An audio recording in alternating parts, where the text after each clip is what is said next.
Apparently, I have been designated as the fall guy for Lucy's beatdown because there was some evidence at the scene that said Rust never sleeps. Rust never sleeps. Well, if you're gonna blame me, let's blame Neil Young as well. Hell, why don't we blame Crazy Horse? I mean, don't get me wrong. I think it's kind of funny that she did get beat down. But I didn't do it. I don't think I did. As far as Hunk, I don't think a cage is violent enough. I don't think running your skeezy little face across the cage back and forth until it bleeds and pops like a pimple.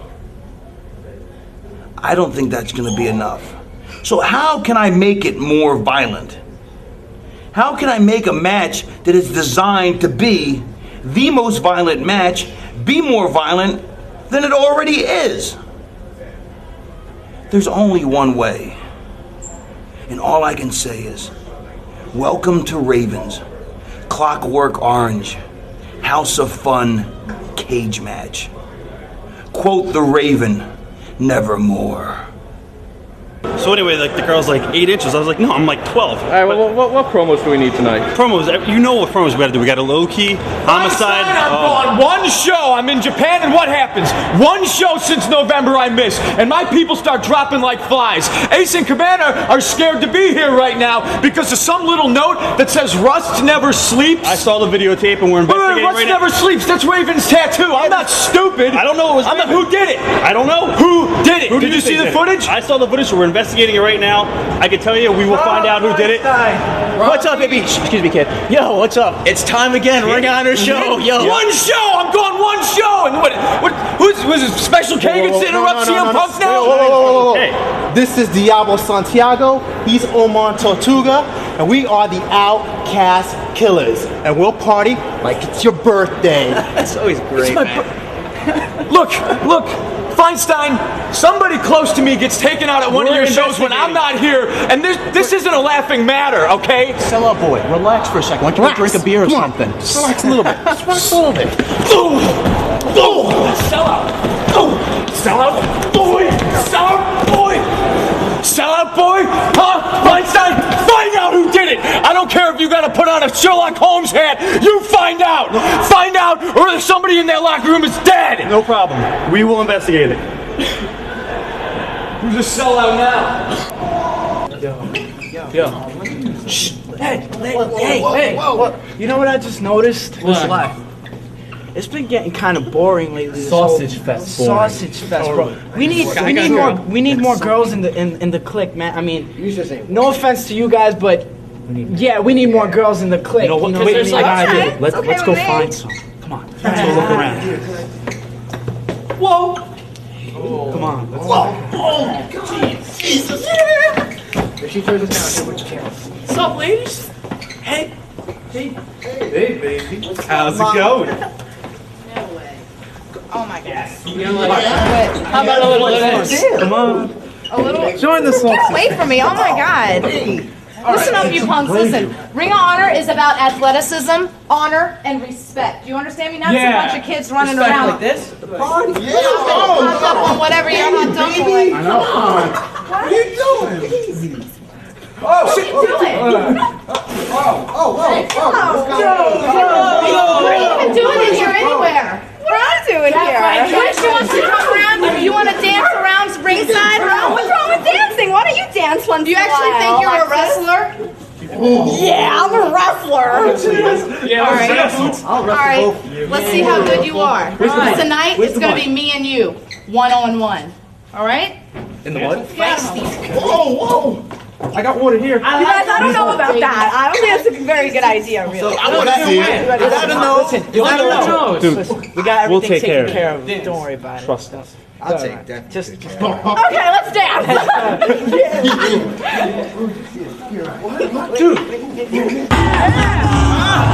This is what I'm talking about. Huh? Look at this time. West Africa.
I'm Chris Lovey, joined as always by Ray Morrow. It's August 16th, 2003.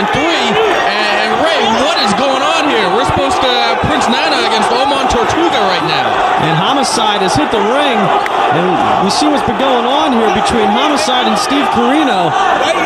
And Nana wants a handshake here. Does he want to wrestle Homicide? I think Nana wants a match. It's supposed to be Nana against Oman Tortuga as your opening match here. But, oh, look at this. I think we got a match, an impromptu match underway right now, right here in Fairfield, Connecticut. ROH with its first ever show in Connecticut. And Prince Nana is taking it to Homicide. Homicide not wanting to wait any longer to get his hands on Steve Carino, hitting the ring at the open of the show. You saw Carino's best friend, lackey, I don't know what you want to call him, Guillotine LeGrand, coming out and answering Homicide's challenge. Steve Carino is in the building tonight. We will see that match, but it's going to happen on Steve Carino's terms, not on Homicide's terms. And why would Prince Nana want to wrestle Homicide? When he hit the ring, I don't think I've ever seen the 187 this fired up ever in ROH. Maybe Prince Nana just a little upset that his match is getting interrupted here. Oman, he was in kind of bad shape after that attack from CM Punk earlier. Of course, half of the Outcast Killers along with Diablo Santiago. But I got to give Nana all the credit in the world. He is taking it to Homicide right now. Homicide, other things on his mind. He wants Steve Carino. We have not seen Steve Carino in Ring of Honor since February 8th at the first anniversary show. Of course, we all know what happened that night. Tope con Hilo by Homicide. And Homicide taking a high-risk maneuver. Goes to the floor right there, and the crowd is really behind Homicide. The first anniversary show, the site of the infamous riot.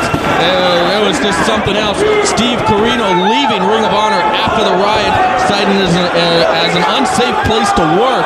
And since that time, we've seen Homicide call out Carino time and time again. Carino not answering the challenge until finally, last show, we saw Homicide bring Carino's kid into it, Colby, his 6-year-old son. He, as Homicide said, hey, how can you face Colby knowing that you're a coward and you won't come and face me? That was enough for Steve Carino. The fight's going to be on later on tonight. Homicide, though, doesn't want to wait any longer. He wanted it now, but now he's got his hands full with Prince Nana. And that match tonight, 6 months in the making. I can't wait for it, Chris Lovey. It's going to be, after what happened in New York last time, what's going to happen tonight? And if you notice, it was interesting, Guillotine LeGrand talking about Carino getting his neck and shoulder massaged.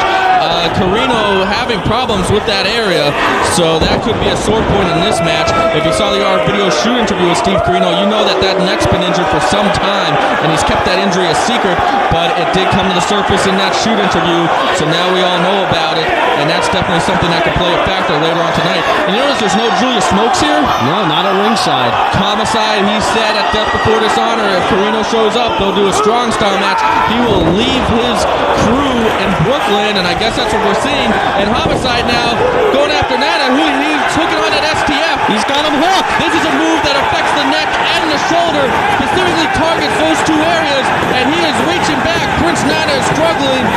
Can Prince Nana reach the ropes? It might be his only way out of this one. Nana taps. That's it. The STF, a move that targets the neck, a move that targets the shoulder, has just made Prince Nana tap. Homicide's 1-0 tonight, and he's got Steve Carino later on.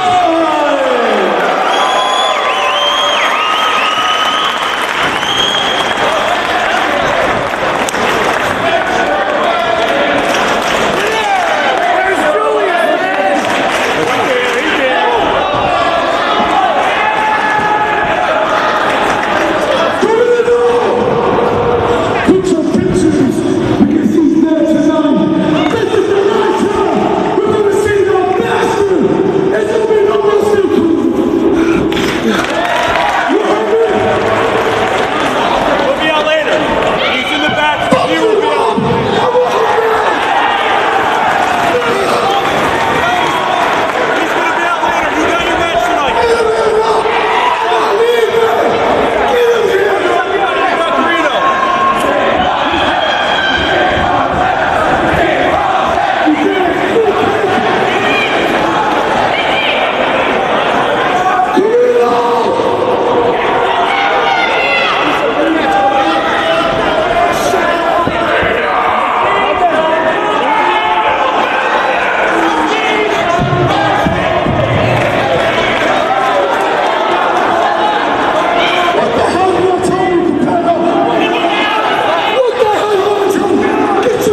pissed off last week. I had to miss the show in Dayton. Right. Yo, Friday night, get ready to leave work. Sure. 4 hours overtime Friday night, right?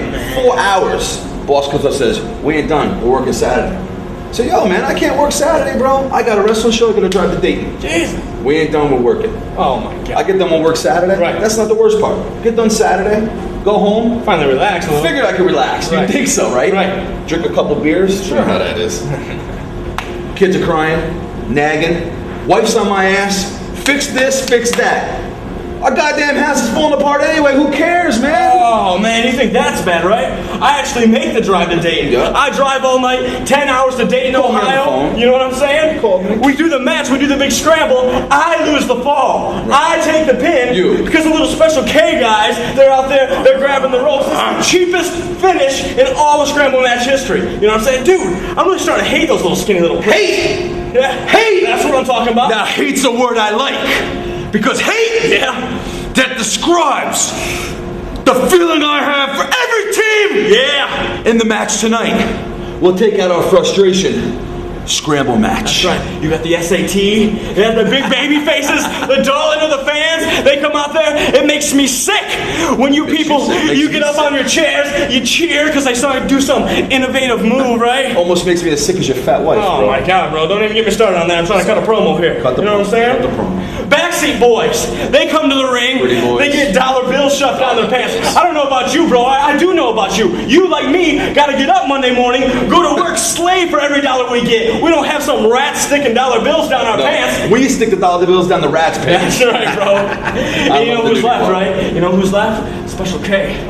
Special K. It's starting to get just a little bit personal with Special K. These skinny little bastards, bro. Every single week, we come into these shows, and these guys, they have no respect for anything, have no respect for the veterans, have no respect for the business. They never worked a day in their lives. Working class men. I'm hating these little pricks. And everyone else at home. Tell them, bro. Special K, you get everything handed to you on a silver platter. No more. Guess what? We're gonna take that platter and smash you right over the head with it. Loke, I missed last week. That's right, no more. He loses the fall last week. So you know what that means? It's coming out. We're even more pissed. That's right. We're even more frustrated. Getting it out, baby. And we're gonna take it out tonight. Scramble match. Let's hit the nudie bar before That's the right. match, But bro. before, we'll get a little buzz on before the match. Come on. Buzzes are great. I love buzzes.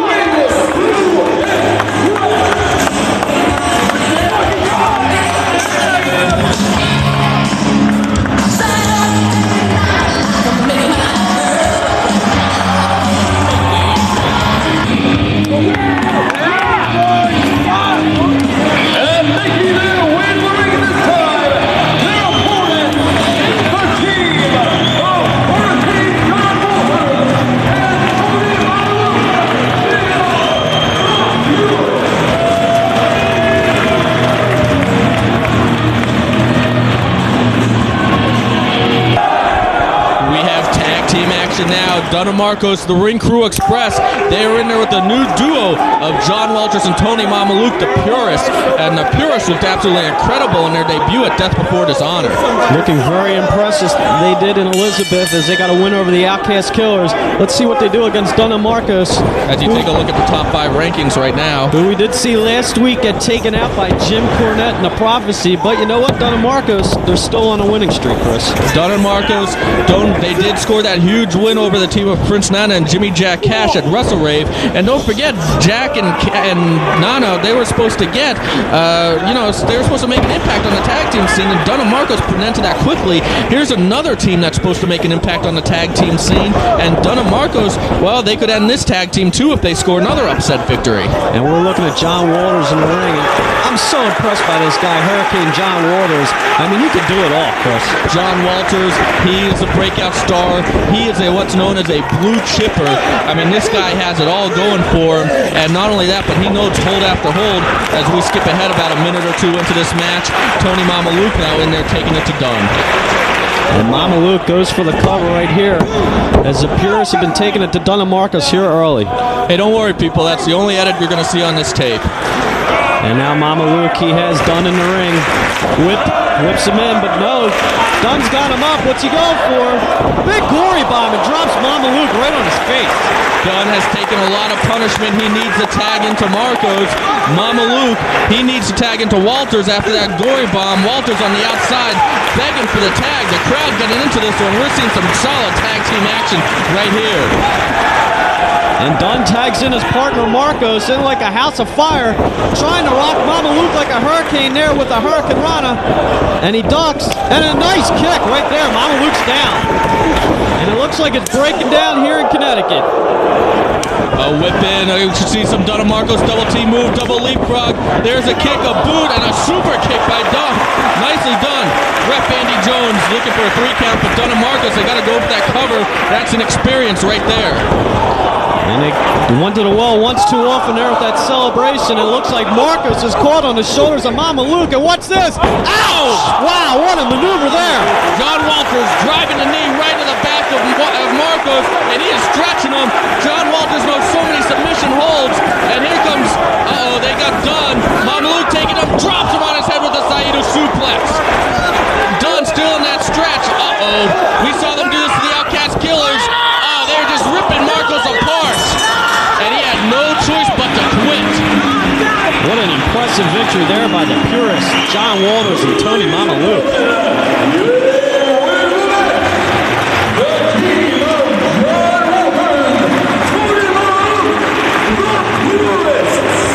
You know, sometimes they say that to go through with your future, you gotta deal with your past. And that's exactly what I'm gonna do tonight, low-key. You see, in 1998, me and you met. We didn't meet as Dan Moff and low-key. We met as 2 regular people on opposite sides of the fence, trying to get to the same place. But you see, low-key, throughout the years, you got bigger, you got faster, and you got stronger. You went and you became an international superstar. You became an indie wrestling wonder, larger than life. All of the indie boys look up to you. You went to Japan first. You wrestled and got the honor of walking down Madison Square Garden. You became the first Ring of Honor heavyweight wrestling champion. And just recently, you fulfilled your legacy, your dream. You teamed with the legend, a man who you call your maker, the Great Muda. And all along, Dan Moff was left in the back burner, always walking behind you,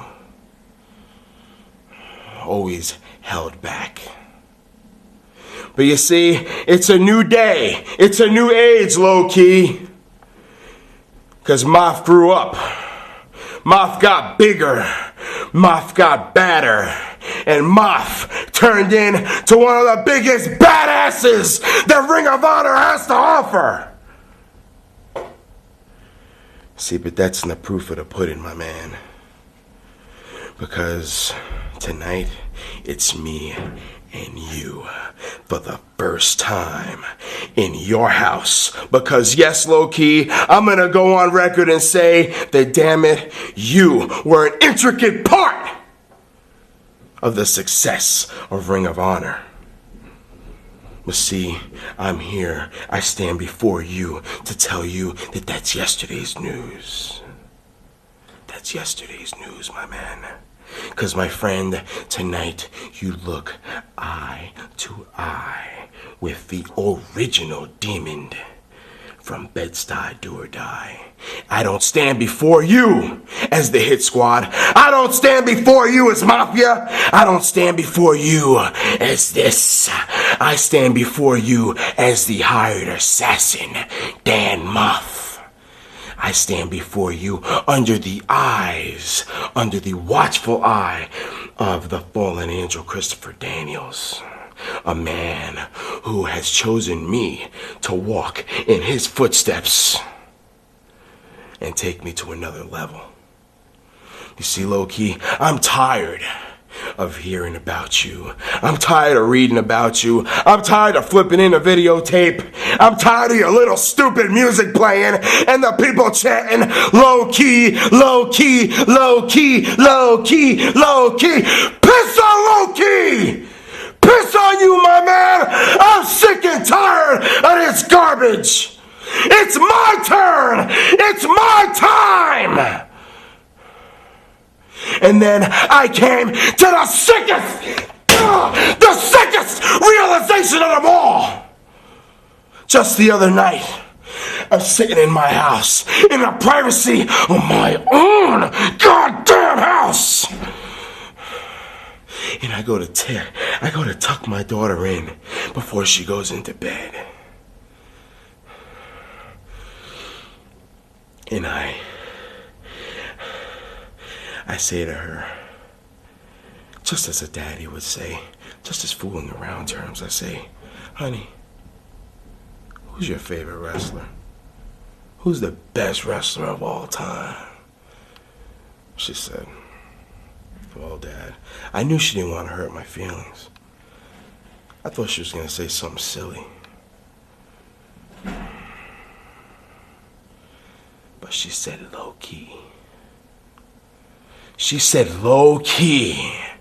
And for the first time in 10 years, listen to me, damn it, 10 years, I felt like taking my daughter and, damn it, smacking the shit out of her. She disrespected me. And low-key, you are not gonna beat me tonight. Low-key, damn it. Look at me. Because in order for you to beat me, you son of a bitch, you're gonna have to kill me. With every ounce of breath that I have in my body, I'm gonna fight. I ain't gonna give up. I ain't gonna tap. And I ain't gonna lay down for you. Because you son of a bitch, as I stand before you, and your egotistical, self-righteous ass looks up at me when for a change you are looking up at the lights and I'm standing over you and my music plays. You will say, it is true, Dan Moff has grown up. But in closing, I'm going to tell you this, my friend. If you plan on trying to take Dan Moff out, you better clock in and pack a lunch, my man, because it's an all-day job. It ain't going to be easy, low-key. I done grew up. I ain't the same little kid that used to follow you around. They used to run around with you. I'm tired of that. You done got into my personal life. You done got into my head. I'm sick of it. It's my time! Now! My time! All you can do is be ready.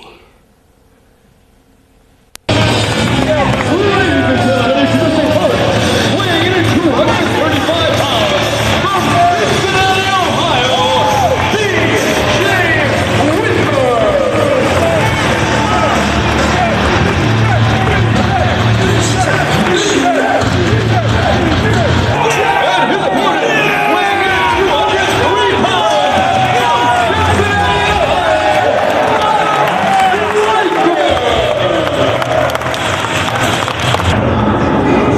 this is one match I'm really looking forward to.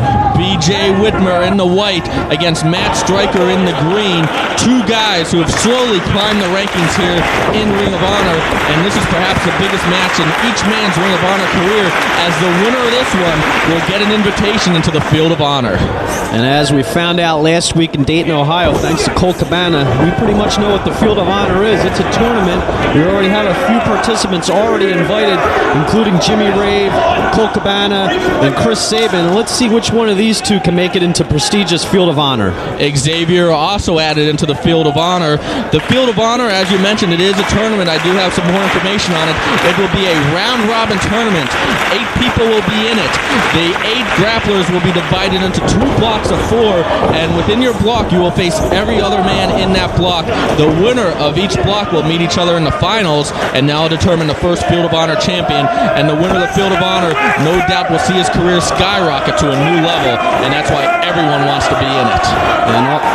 And also, this match here has some importance, as Matt Stryker is number 3 in the top 5 ranking system as well. That's right, Matt Stryker trying to get in the number 1 contenders trophy, and the position for that. B.J. Whitmer took ROH World Champion Samoa Joe to the limit last week in Dayton, almost became the new ROH champion, and perhaps if Whitmer is able to work his way back up the rankings and get the trophy again, he might know what it takes to beat Joe next time, and I think we could easily see him defeat Samoa Joe. Either one of these guys right here are definitely a capable opponent for Samoa Joe.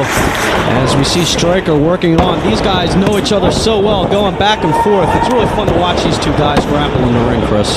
Well, so far they're coming up even Steven with each other, as there we see a nice arm drag, and Whitmer back with one of his own.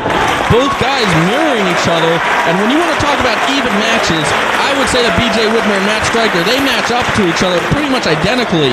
When it comes to hard-hitting action, they can both hit as hard as anybody. When it comes to technical wrestling, they know every hold and counter hold there is. So these two guys, very similar, pretty much the same strengths and weaknesses. Stryker a little more athletic than Whitmer, but Whitmer a little more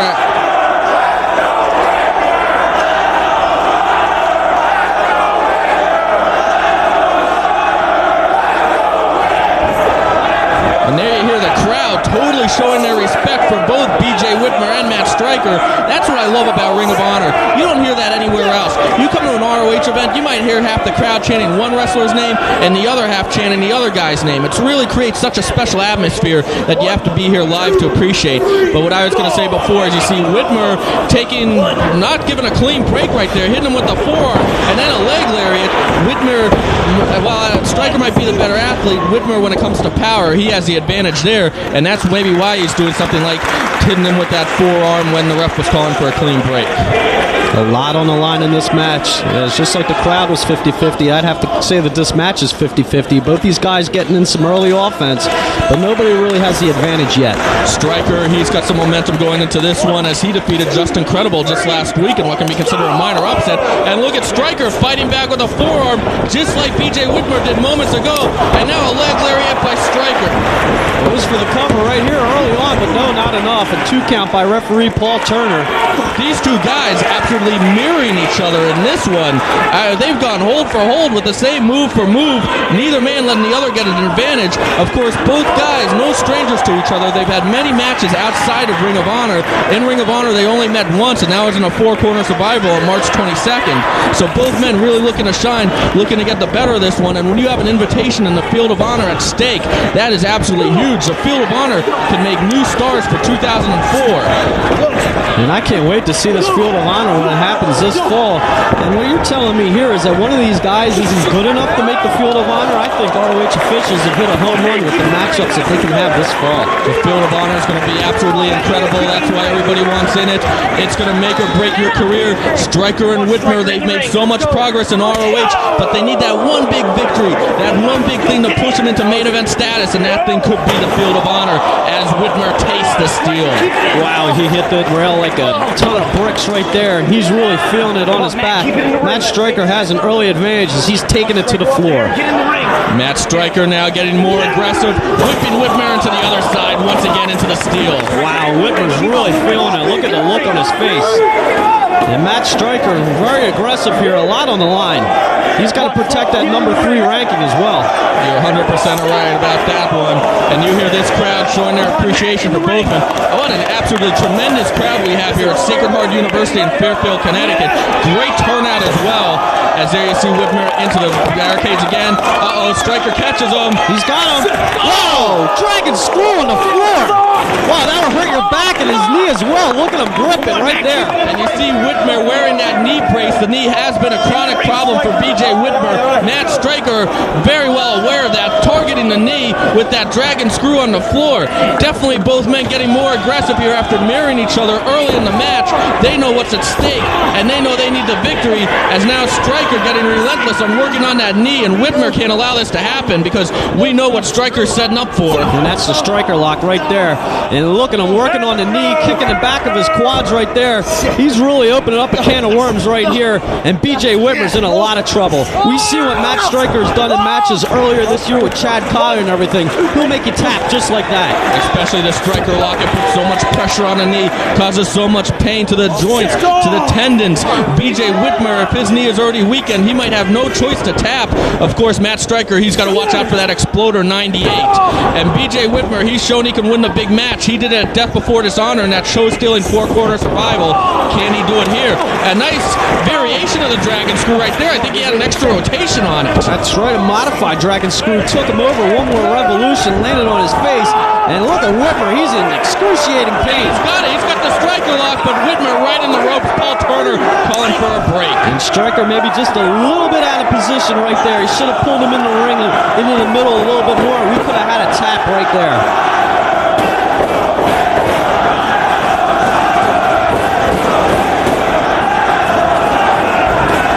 And there you hear the crowd going nuts. He's got the ankle lock. Yes, he's working on the leg again with that ankle lock.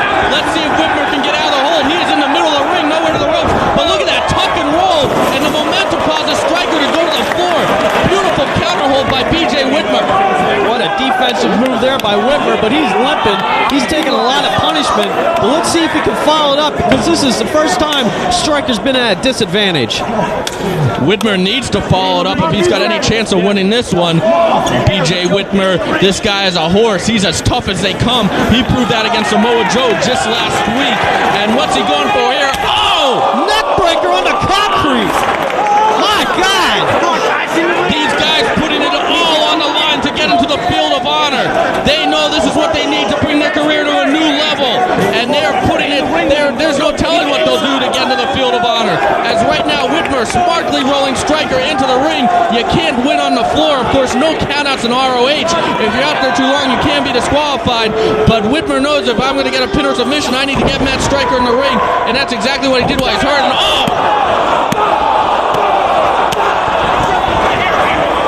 B.J. Whitmer unleashing those kicks, and look at that, it's all targeting the back, and this submission now is stretching the back of Matt Striker. Matt Striker's back has to be hurting after that neck breaker on the floor and then those kicks, and now Whitmer is just stretching the hell out of it. Striker struggling with all that he has to get to the ropes. Look at him, just basically throwing up Hail Marys, trying to reach for him, nowhere near it, and nope, Whitmer releases the hold. That would beat Striker into the ropes there. And you told me these guys are friends? Boy, the competitive juices are flowing in this one. These guys are beating the hell out of each other. Well, friendships don't matter once the bell rings. It's all about who wins and loses here in ROH. Oh, look at that. Beautiful Hangman's neck breaker. We have a cover. And did you see on that neck breaker, he drove that shoulder right into the lower neck right there of Striker, and he's feeling it, the back of the head. He's really softening it up for some suplexes, I bet. And what a forearm! You're right about the suplexes, especially the Exploder 98. We saw that pin Colt Cabana, that awesome four-way at Death Before Dishonor, and that's what B.J. Whitmer's going for here. You mentioned friendship. That's all out the window once the bell rings cover. Because these guys know if I don't win, I might not only not be back in ROH, but I'm going to be stuck in the mid-card. These These guys want to be the main event. That's where you make the most money. That's where you get the most prestige. That's when your career takes off. So they'll do anything to win this match. They might be friends back in the locker room when it's over, but they know anything goes once that bell rings. And Whitmer driving that knee into the back. Plus, he also has that brace on his left leg there. That might actually, inflict a little bit more punishment as well to Stryker. Well, you do have that steel in addition to the knee driving into the back then. And Stryker following up with some elbows to the abdomen of Whitmer. But Whitmer with a nice well-placed elbow right to the face, to the jaw of Matt Stryker. Go for the cover. No, not enough. And I'll tell you what, after last week at Dayton and Elizabeth last month, is there anybody that hits harder than BJ Whitmer? He's up there, I'll tell you. Without a doubt, one of the hardest hitters in ROH. He proved that against Samoa Joe last week. Matt Stryker can dish it out and take it with the best of them. Huge chops by BJ Whitmer. Stryker has to start mounting some offense sooner. This one's going to be all over for him. And BJ going to the top rope. They could be going for their first real high-impact move of this match, but Stryker gets him. Sunset flip into a powerbomb by Matt Stryker. He saved himself. BJ Whitmer perhaps going for a huge suplex off the top. Matt Stryker countering with that powerbomb, giving himself some time to recuperate, some time to get his breath back. And BJ Whitmer is down. He is hurt. This is Matt Stryker's time. Can he take advantage of the opportunity? Let's see who gets to his feet first. They both do.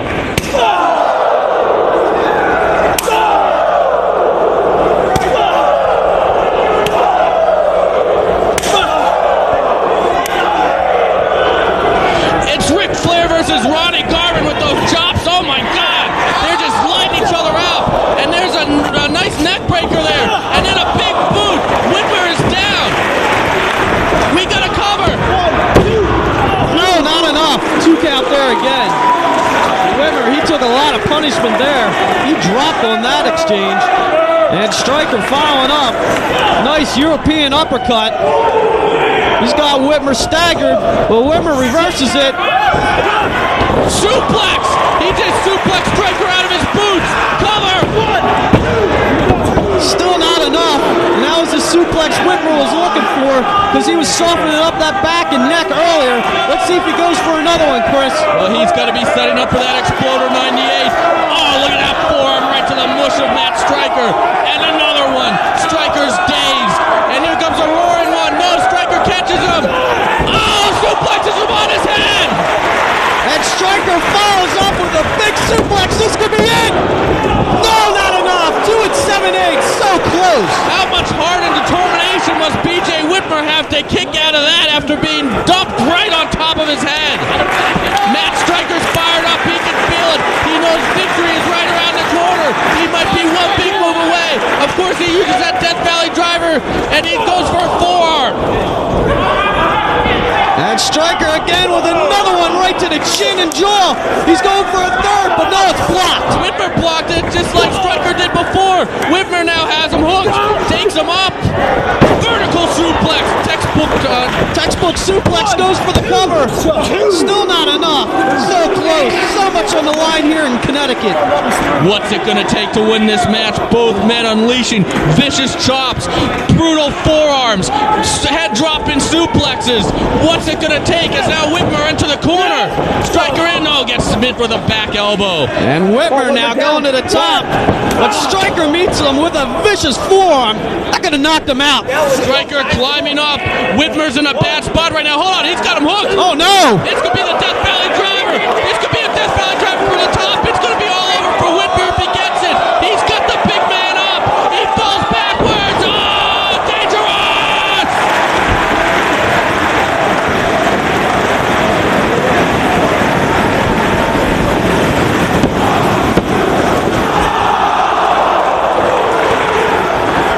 Can you believe BJ Whitmer just kicked out of that?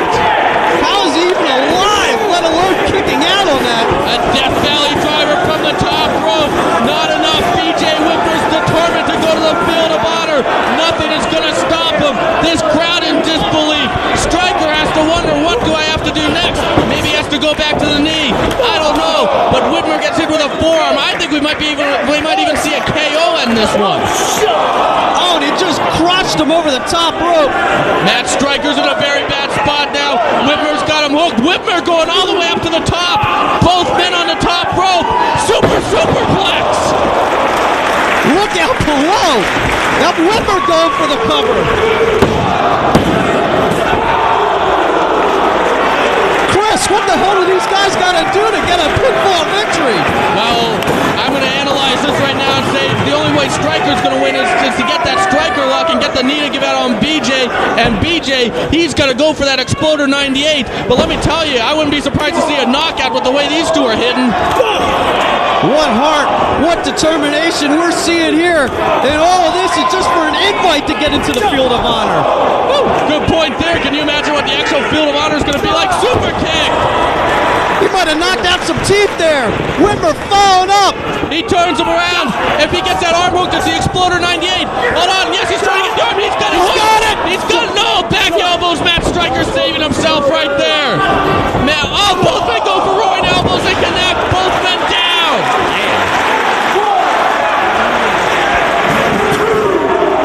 I don't think they're getting up. No, I don't think so either. They both might be knocked out. One of these guys might beat the 10 count. That's going to be the winner. And 6, a bell just rang. Wait a second. This match did only have a 15-minute time limit. Paul Turner signaling to his wrist, and 15-minute time limit has expired. Can't have a draw on this. Hold on, well, it is an early match in the show. It only had a 15-minute time limit. What's going to happen? ROH officials are meeting in the back right now. They're scrambling. Are they both not in the Field of Honor? These guys just didn't go through all that for nothing. Maybe we'll see 5 more minutes. Maybe we'll see 5 more. Wait, is that who I think it is down at ringside? When you need an answer, you call Gary Michael Capetta, and here he is. Well, Artie, our producer in the back, said that Capetta, the ROH officials, has made a decision in about 10 seconds on what they're going to do here. I guess the decision was that clear. Capetta's going to give us an answer right now. Ladies and gentlemen, I think all of the Ring of Honor fans can agree with me to say there are no words to describe what we just saw here tonight. What a great match you guys had. Well, I'll second that. I'll third it. Good striker, he can't even stand. Yes, I know. Okay, I was just talking with Ron and David pulling over. We know that unfortunately this match is ended in a draw, and by the rules, that's the rules. The rules are that neither of you would be invited into the Field of Honor. That sucks. That's a ripoff. Oh, Whitmer and Striker, look how upset they are. But I think after what we just saw here tonight, I think both of them really should be in the Field of Honor. What do you say? I agree with you, GMC, and so does this crowd. Well, I gotta tell you, I was called over by the powers of me. They agree with the Ring of Honor fans, and their decision is that both of you will be entered in the Field of Honor. Yes! Matt Striker, BJ Whitmer, both in the Field of Honor. I can't wait.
Fucking neck is killing me. You're right about one thing, BJ. You're not going down the road plenty of times. And they get a chance to be in the Field of Honor.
Trent Acid and Johnny Cashmere, the Backseat Boys. Loken DeVito, the Carnage Crew. Jose and Joel Maximo, the SAT, and Special K. Who's representing Special K in this one? I think it's Izzy and Dixie in the ring. And I'll tell you what, did you see what was going on earlier with Special K and Alexis Lurie and Becky Bayless? What was hijinks? Becky, what? I don't know what they were doing back there, but it looks like we're going to have a singles match later on in the show between Alexis Lurie and Becky Bayless. And I don't think Becky Bayless wants any piece of Alexis Lurie. Is Becky Bayless even a wrestler? I don't think so. And we're starting out here with Dixie and Cashmere in the ring. And of course, the Backseat Boys and Special K, they don't like each other. That's been well documented, as we have a bulldog there by Cashmere. And Cashmere follows up, drops down Dixie, and a big boot rocks him. And Dixie goes out, and this is probably the only time in this match you'll see a one-on-one. It's probably going to break down in about 30 seconds here, because I don't think the wrestling fans here in Connecticut have ever seen a match quite like the ROH Scramble match. That's right, no tags necessary. Someone leaves the ring, someone else can just come in, and it's one fall to a finish. That's the key part. None of that elimination stuff where I'll let so-and-so get this fall because I'll just get the next one. One fall wins it, as we have Jose Maximo of the SAT and DeVito of the Carnage Crew now, and whoa, that'll stop all those fancy hurricanranas and lucha libre type moves. Nothing like a big stiff right hand. It was like a fist hurricanrana across Joel Maximo's jaw right there. And DeVito definitely the powerhouse of this match, taking it to the SAT, but Joel comes back, but is caught in a big power slam. Nice strength. Goes for an early cover, but no, not enough. Rap Hansen with the 2 count. And you gotta hate to be Rap Hansen. How come you always get stuck with these scramble matches? I don't know. Does he have heat or something? As DeVito now lighting up Jose Maximo. DeVito whipping him in. Goes for a nice reversal there by Joel. That's Jose. Oh, I'm sorry. Jose, though, he gets hip tossed. Sorry, guys. And an arm drag right there.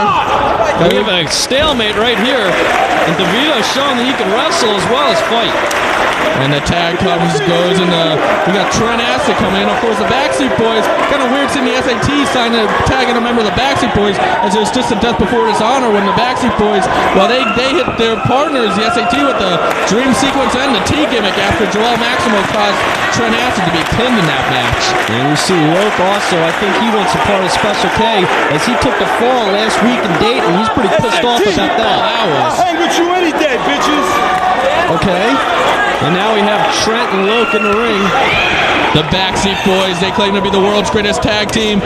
Loke and DeVito, they're miserable, they're working class. They just like to get out of the house away from their wife and kids and come and beat somebody up and get that aggression out.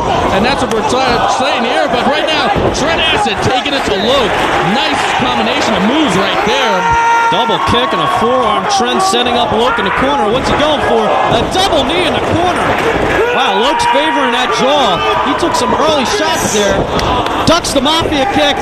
And a big Saito suplex on Trent. And he just dropped that Saito down. And Trent out of the ring. Somebody else can come right back in right now. I don't think I'd want to get in the ring after seeing that combination of moves. Well, Joel Maxwell comes in, and there's Izzy of Special K. Of course, the history between Special K and the SAT goes way back. These two teams don't like each other. Of course, who does like those rich kid raving Special K living off their parents' money? I can't stand them. Can you imagine living with them? Oh. And Izzy going for a nice drop right there. Drops down with an arm drag onto Joel Maximo, but Joel reverses it. Sweeps the legs out from underneath him, but not. Oh, there Izzy back with it. Boy, this action's going fast and furious right now. And whoa! Nice counter by Izzy. Oh, but he gets his head taken off by Joel Maximo. Can't counter that. My goodness. And Joel looking at his dead prey almost in the ring right there.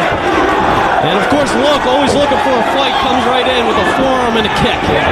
Loke taking it to Joel, whips him in. There's a boot to the gut. Now Loke, Loke gets caught. He's in a bad spot right now. Joel has him up. Jose coming in. Jose grabbing Loke. Loke is in a very, very bad situation right now. And what's Joel doing? Oh, senton off of the top rope. Springboards off of the top. Nicely done. That'll take a lot out of you. And there comes Izzy with a nice springboard missile dropkick right there. And here comes Special K, 2-on-1 in the ring. Going for, the heck is this? That drops down, wow. And now the Backseat Boys, and they break it down and Connecticut. And don't forget it was Special K putting the Backseat Boys through a table at Wrestle Rave. The Backseat Boys want revenge, and they're on their way of getting it right here as Dixie in a bad spot. No, Dixie, oh, he gets speared out of his boots. Casimir now taking Dixie up. And you know what this is? It's the dream sequence. And here comes the final stage. It's a double boot to the face. And oh, I'm glad I'm not Dixie. He's going to need some painkillers after that one. It's worse than a bad trip, let me tell you. And now DeVito in the ring, clearing house. And it looks like the Carnage crew are in control right here. Suplex, neckbreaker, nicely executed. It's the Carnage Plex. I just made that up. Sounds good, let's go with it. And now Izzy coming in with forearms. I'll tell you what, is there a group of guys that have so much heat on them? I've never seen a locker room hate one group of individuals, and that's Special K. Probably the most hated guys maybe in the ROH locker room. Oh, how can you like them? And there's a double, Izzy in a bad spot right now. Oh, nice! Reverses it on the SAT. I don't think Jose realized what happened. Izzy now going up, springboards in. He gets caught though. This doesn't look good. And we've seen the SAT do this before. They have in a pendulum, and I think that Izzy's about to get planted face first.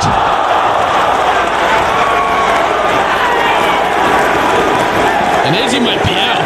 Words can't describe a maneuver like that. And here comes Loken again. He looks pissed off. Let me tell you, he must have been hanging with his wife earlier. Loke's always angry. And back to the head of the knee, and face first goes Jose. He'll knock you out. And there's a Yakuza kick by Trent Acid, one of his trademark moves. Loke smartly rolls out of the ring, allowing DeVito to come in. DeVito with a kick to the gut of Trent. Takes him now, whips him in. Trent springboards up. No, DeVito catches him. Northern Lights into the corner. Enough of the reversals. He just dropped him right into the corner right there. And now Cashmere's in. And I'll tell you what, the evolution of these four tag teams in the year 2003 is incredible, Chris. Without a doubt, the tag team scene on fire here in ROH. There's that move off drop kick. Sorry. We have more teamwork going than these guys sometimes. So much action to call. I'm losing my breath here. How are these guys still on their feet, Chris? I don't know. Is he getting caught with an enziguri to the back of the head by Joel? Spanish fly time. But no, Dixie breaks it up. Wisely breaks it up, or that could have been it. And that still leaves Izzy on the top rope as Loke is met by a big kick. And Dixie falls through. No, tornado DDT, not enough. And a nice neckbreaker by Loke. Beautiful combination by Logan. DeVito's on the second rope. This means spike pile driver time. This could be it for Special K. The Carnage crew are finally going to get revenge on the Rich Kid Ravers. Right here, right now, they're about to break Izzy's neck. Drops him down. That's it. Cover, that's it. And what? What are they doing in the ring? Lit, cloudy, hijinks. They're not a part of this match. Rep Hansen needs to be ringing the bell right now. I guess Hansen let it go. I don't know what's going on here. There's angel dust in the ring. A little late again, but he gets dumped to the floor for his troubles. And that leaves Joel and Jose in the ring with Izzy. Hansen making a kind of controversial call, not ringing for the bell, but if there's, I guess, a Special Case DQ, who wins? I want to see a clean winner right here. And a save moonsault by Joel Maximo. Everyone's out on the floor. Nicely done there by Joel. What a great maneuver there. And what's that idiot Cloudy doing? This kid is such a dork. What's he doing? I thought he would have learned his lesson from Loki last month, but Trent's got him up top. What's this? Oh my goodness. Superplex to the floor on the whole pile. And everybody is down and out. Look at that idiot Lit. You're watching this at home. Just think of this kid Lit. He's never going to have to work a day in his life. And he takes his drugs. And look at him. He's brain dead now. This kid is an absolute moron. What's he think he's going to do here? He gets caught by Cashmere. Good. Kill him. Cradle breaker right now. Oh, wait a second. That's it. Dixie pinned him. I don't know what to make of this. They did it again. We got to review Hansen's job in this match. This is just an atrocity. There's hijinks. Moron. another idiot. I can't believe everybody just got ripped off. What the hell did we just see? Is this a rave? Not again. We saw this and Wrestle Rave on 628. They tried to open up the 719 show with a rave, and just last week in Dayton they tried to have a rave after they won the Scramble, and Jim Cornette interrupted that one. But Special K is on some streak, Chris. Well, look at this. This does not belong here. What is going on? And the DJ seems to be changing the tunes right here. You know whose music this is. Loki broke up the rave in New Jersey. Jim Cornette broke up the rave in Dayton. No one broke up the rave in Philadelphia. That one went on until New Jersey. But I think we have Alexis Lurie is going to break up the rave right here at Fairfield, Connecticut. Alexis Lurie, you normally see her in the corner of AJ Styles and Amazing Red, the ROH Tag Team Champions. But right now, Alexis Lurie, she's going to show her athletic side. She is one of the best women's wrestlers in the United States right now. She proved that against Sumiya Sakai. And Persephone, what great matches those were. And now I think Becky Bayless, she's going to be facing Alexis Lurie, and this is going to be an ass kicking. And did you see hijinks when Alexis walked past him? He had like a little glimmer in his eye. Alexis is hot. And we are ready to get underway in this one. Is she? I don't even think she's a wrestler, Chris. Becky is not a wrestler. You look at Becky, she is Daddy's little girl, but she's also been with half a Special K. I mean, the girl just takes her parents' money and probably uses it for hotel rooms to be with all these guys. And I guess Hanson doesn't have beat because look at the gig he's got here. How does he always get the women's matches? Becky is looking at her fingernails now. And this is a line that idiot lit to get in the ring. There's hijinks, there's Cloudy. Hanson's not even seeing this. Hanson's having a bad night as hijinks and Cloudy are putting up boots. Angel Dust in there now. Late again. And Becky's still distracting Hanson, claiming that her nail or her hands hurt from the handshake. And how is Lid even standing after that cradle breaker? Look at Becky. This is disgusting. You're dealing with Alexis Lurie. She's a true athlete, a real professional. And now she's faced with somebody like Becky Bayless. What are those? Are those forearms? She's hot, by the way. Oh, my God. Yeah, Alexis Lurie is hot. I'm not going to deny that. That's probably about the only true thing Special K has said in 6 months. And look at hijinks on the outside and Becky doing her little dance. Nobody cares. This isn't a club. This is just disgusting to watch. I mean, you're sitting at home. You had to earn the money with hard work to buy this home release. And you have someone like Becky who gets everything just handed to her by her parents. Oh, it's disgusting. And Alexis now fighting back. Oh, takes Becky down. Kicked her right in the face. She didn't touch me. She touched you? Yeah, you kicked her right in the back. And Alexis firing up on a forearm right there. I think Becky's about done. Becky's totally out of her league in this one. Oh, and there's another kick. Becky's in trouble. Becky Bayless laying on the mat like somebody gave her a roofie here. And who's that other girl on the canvas now? Where did they pick her up? Boy, she looks like she's like 16 or something. And there's Lint and Angel Dust again, and they're in the ring. And Hanson's got to stop looking at the girl on the outside and take a look at what's going on in the ring. Oh, and they collide with each other. A little miscommunication there, but I guess that's what happens when you're high. And hijinks. Yeah, I know he wants to put his paws all over her. I do too. And Cloudy going for a four-up, but no! Cloudy hitting hijinks. He's rolling out of the ring. Cloudy's rolling out. Alexis Lurie fighting off all of Special K. And there's a kick to the gut of Becky. She takes Becky, turnarounds, inverted DDT. And Alexis Lurie is victorious. I can't believe what we witnessed tonight. Oh, let's just get out of here. You played us, man. You played us. I thought I was getting action. You're a team. I still love you, though. I really do. I love you even though you hit me. I still love you. Marry me. Marry me.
Xavier, let me explain something to you. You were the Ring of Honor champion because I let you win that belt.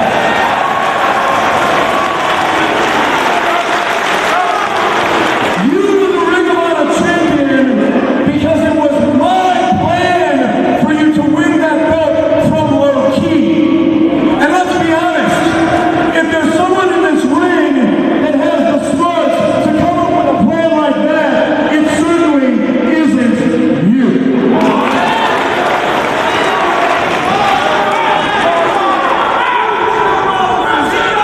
So let's get it straight once and for all. I am the leader of the prophecy. I made the decision to let you be Ring of Honor champion. And I'm not going to ask you to lay down for me tonight.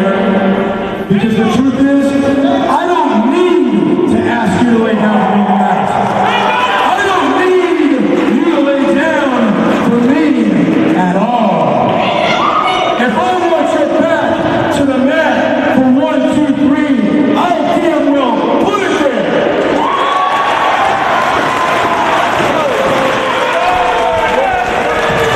Wow, heated words by the Prophecy members right there. This is one I'm really looking forward to. Xavier in his first official match back. He made that appearance at Death Before Dishonor. A little controversy there. We'll get into that in a second. But this is Xavier's first match in Ring of Honor since he lost that ROH title to Samoa Joe at March 22nd, Night of Champions. And Chris Daniels, who's been after that trophy for a while. Ring of Honor putting the two Prophecy members against each other. The winner of this match will go on to Glory by Honor 2 on September 20th in Philadelphia, where they will meet Samoa Joe for the ROH World title. And this match is going to be really interesting to see, not just because these two guys are members of the Prophecy, but it's very interesting to see.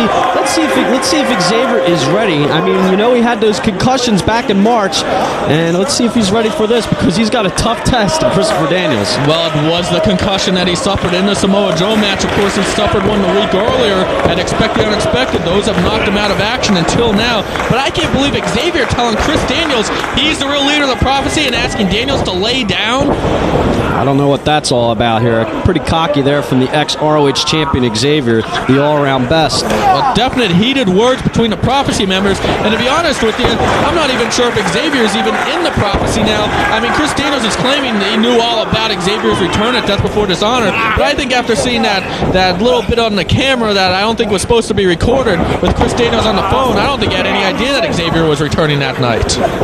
There's definitely a little dissension going on there. Christopher Daniels, I know for a fact by watching that, he had no idea that Xavier was coming back, and that's pretty underhanded there by Xavier. But let's look at really what I think's going on in Xavier's head there. He lost his title. He got knocked out. He was sitting on the shelf for 4 months. And I'll tell you what, when you're a professional wrestler, when you're in there, when you're an athlete, when you have that fighting spirit, and you're sitting at home licking your wounds, not just from being injured, but also losing that ROH title, I mean, a lot of things go through your mind, and I think a lot of things build up in the mind of Xavier, and I think he's ready to unleash that here. I mean, he's already invited into the Field of Honor. Let's see if he can get that shot at Samoa Joe next month. Well, so far, both Prophecy members keeping it clean. Xavier working on that front chancery there on Christopher Daniels. Daniels, many feel it's his destiny to become ROH World Champion. And something interesting is Allison Danger came out in Daniels' corner, not really staying neutral in this one between Xavier and Daniels either. And just like Daniels was saying, he knew that Xavier was coming back. I think there's a lot going on behind the scenes that we might not even know about. We need to get Capetta on this one. I mean, there's a lot going on here in ROH that we don't know about here. But yeah, you're right. We do need Capetta to come down here and maybe straighten this out. And Daniels going for an early submission there on Xavier, but Xavier into the ropes quickly. And a clean break by Daniels so far. And both Prophecy members not taking any cheap shots, not bending the rules, not taking any cheap advantages. Not yet, though. Yeah, I mean, I'm waiting for it. And Daniels jarring with the fans. That is definitely something we don't usually see from the Prophecy, is playing it clean. In fact, they want to take down the Code of Honor.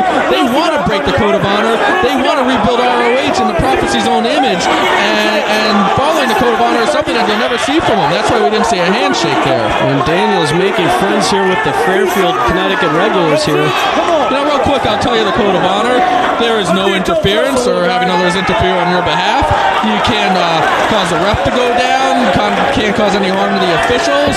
Of course, you got to shake hands before and after the matches, which we didn't see in this one. Well, you'll never see that from the Prophecy members, because that's what the Prophecy, they like to break that code of honor. Of course, no sneak attacks. You got that right. And if you're disqualified, you broke the code of honor. We want pinfall, submissions, KOs, whatever it takes to win here in ROH, but not cheap DQ finishes.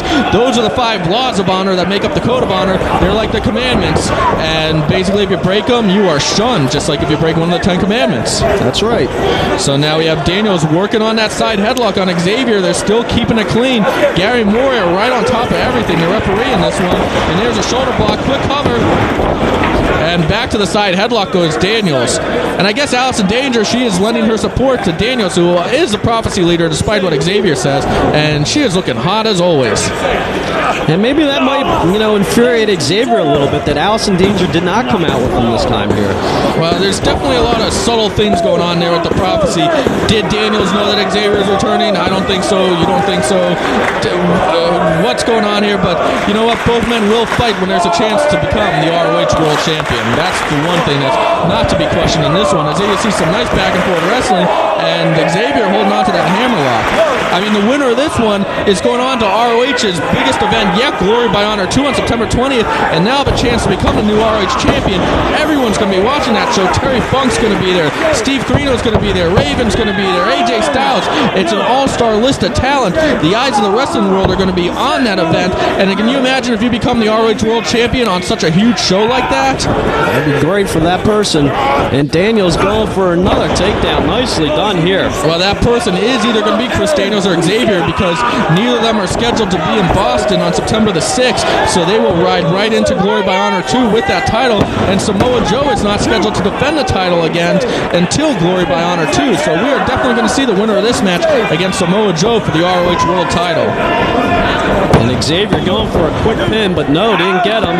And now he's got his scissors across the head of Daniels.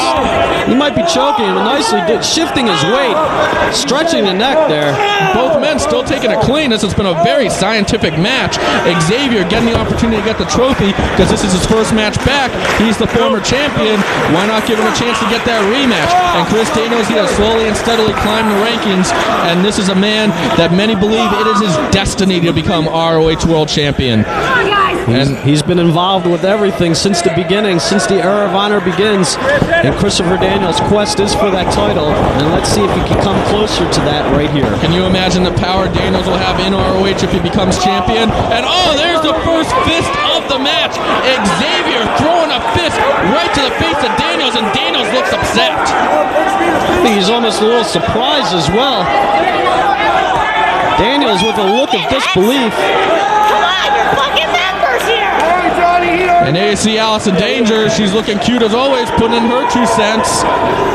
And she said that they're members of the Prophecy together. I think she's doesn't know why Xavier would stoop to that level right there, but that's only going to fire up the fallen angel. Oh, and Daniels fires back with a fist.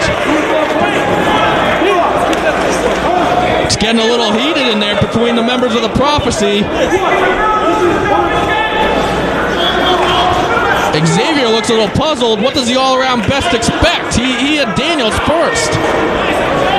And the Prophecy, they've been priding themselves on unity and teamwork, and it looks like part of the puzzle's falling apart here, maybe. You know what? You couldn't set it better.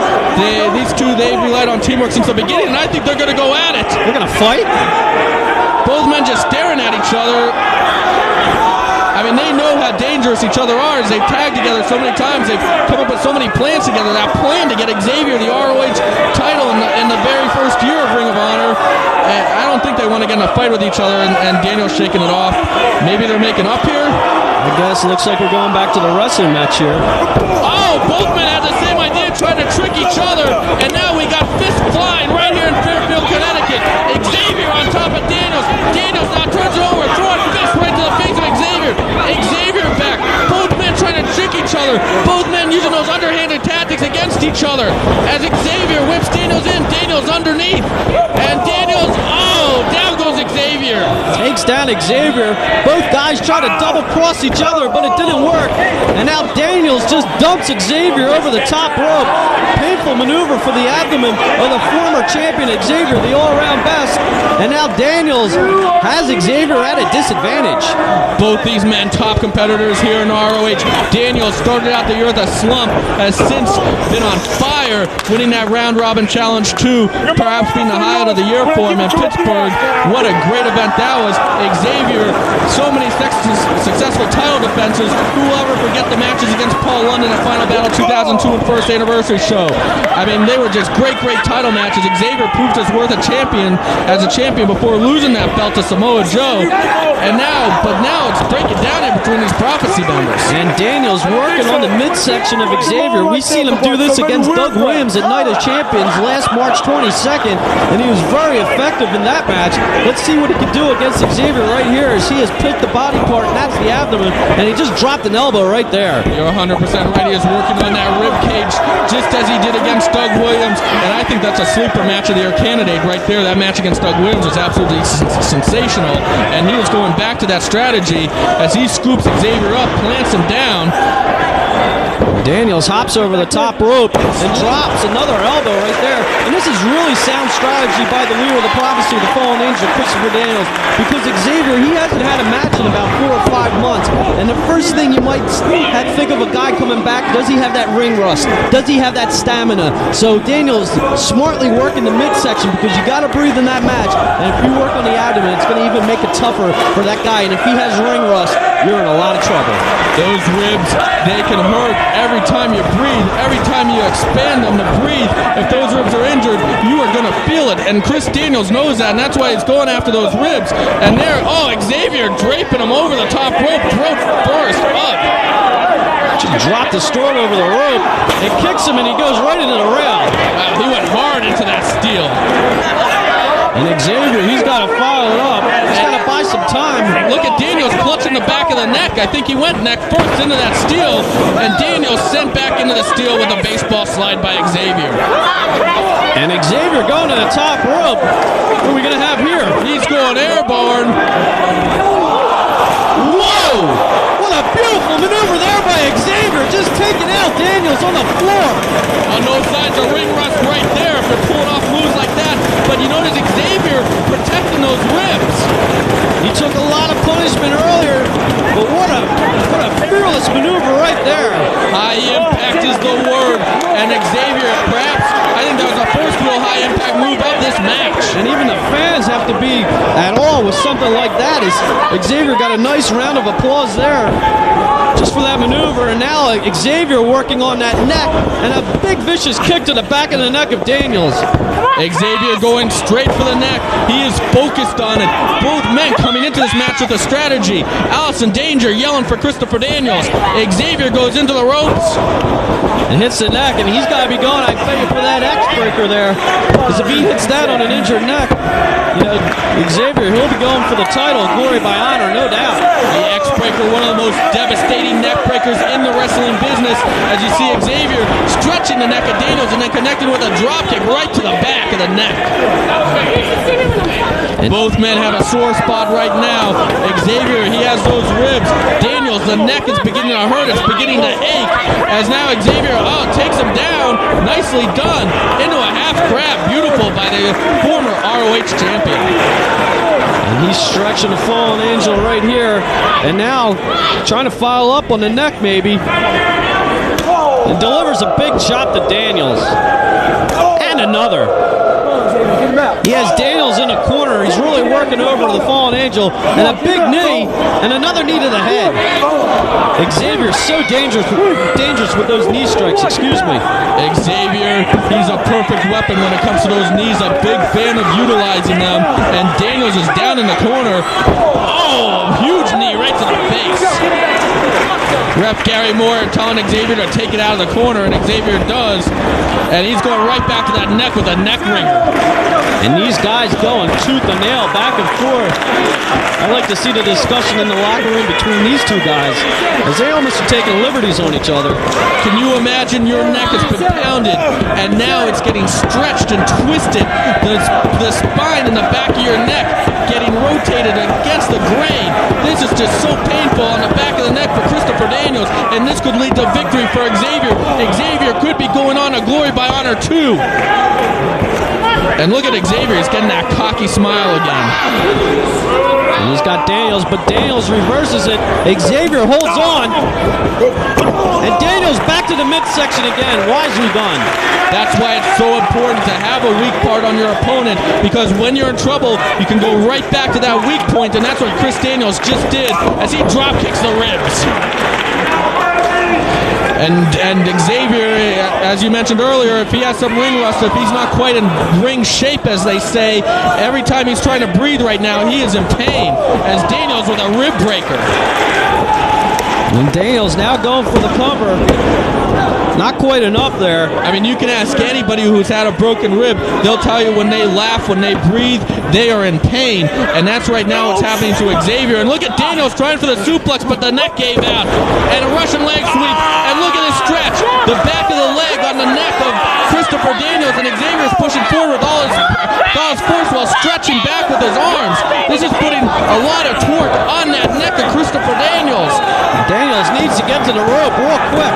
Look at that vein in Daniels' head. That shows you how much pain he's in right there. And now a cover. Oh, it only takes 3 seconds. You never know when you're going to get a quick victory, especially when you have a body part in so much pain the way Chris Daniels has with that neck. Xavier whipping Daniels in. Big drop kick right to the midsection. But Daniels follows up with another knee. These guys going back and forth. More importantly than another knee, it was a knee right to the ribs. Xavier clutching at the ribs, trying to protect him like a wounded animal. Chris Daniels going right back to him, drops a knee with all his body weight right onto the rib cage of Xavier. And both these guys, they know each other so well, softening each other up. They're just waiting. I think one of them, whoever hits maybe that first big move, could be victorious here, because both these guys have taken a lot of punishment. And one thing I just noticed about Xavier, he is huffing and puffing. He is having trouble getting air into his body. And when he does, when he's expanding and contracting that rib cage to breathe, it is just causing him more and more pain. Eventually, he might just pass out. As there's another rib breaker. And don't forget one thing about Christopher Daniels, he could be setting up for either Angel's Wings or the Last Rites. Cover both those moves, high impact on the rib area.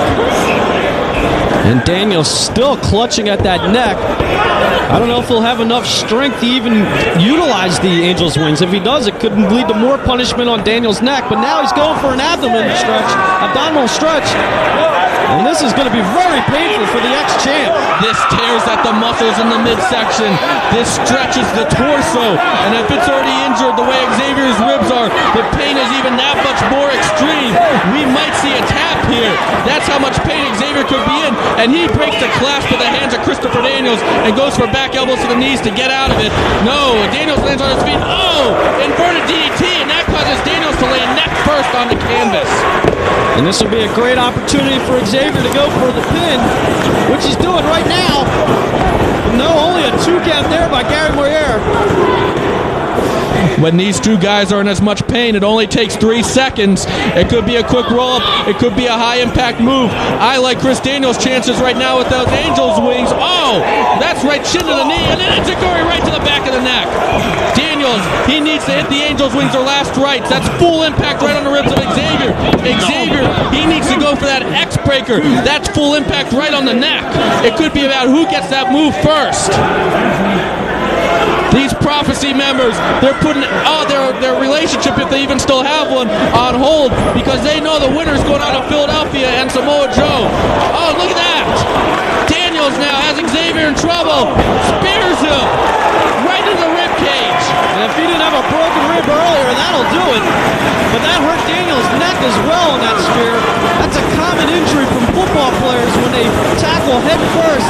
They injure their neck, and Daniels did the same thing there. So both guys are down and out. They're struggling to get on their feet. What a competitive match we've seen in this one. And Daniels, he's feeling it. He's fired up. He's telling Xavier to get to his feet. He's lighting him up with those punches, whipping him into the ropes. Big back body drop, simple but effective. Leg lariat, down goes the all-around best. The fallen angel followed up, face first to the mat. And Christopher Daniels getting his second win right here, and Xavier's in a lot of trouble. Cover! Still not enough. Could Daniels finally reach his destiny as you see him clutching the neck? Could he finally realize what everybody said he should be? The ROH World Champion. He needs to win this match to get that opportunity, and he's looking good right now. Pop strike to Xavier. Xavier's in a lot of trouble. Xavier, he knows what it's like to be on top. He knows what it's like to be the top guy here in ROH. He knows what it's like to be the focal point of the company, and he wants it back. And Daniels now going to the top, but Xavier punches him right in the jaw. What do we have here, Chris? Oh, pulls Daniels off the ropes right into a huge lariat. A vicious maneuver there by Xavier. And all the steam Daniels had just got let out real quick. Daniels clutching the neck. Xavier covering the ribs. Xavier now takes Daniels. Oh, look at this. He is forcing Daniels' head back. Oh, high impact on the neck. Cover! Not enough. Great maneuver there by Xavier. And Xavier, I think he doesn't believe he thought he had the pin there. But Daniels fighting back.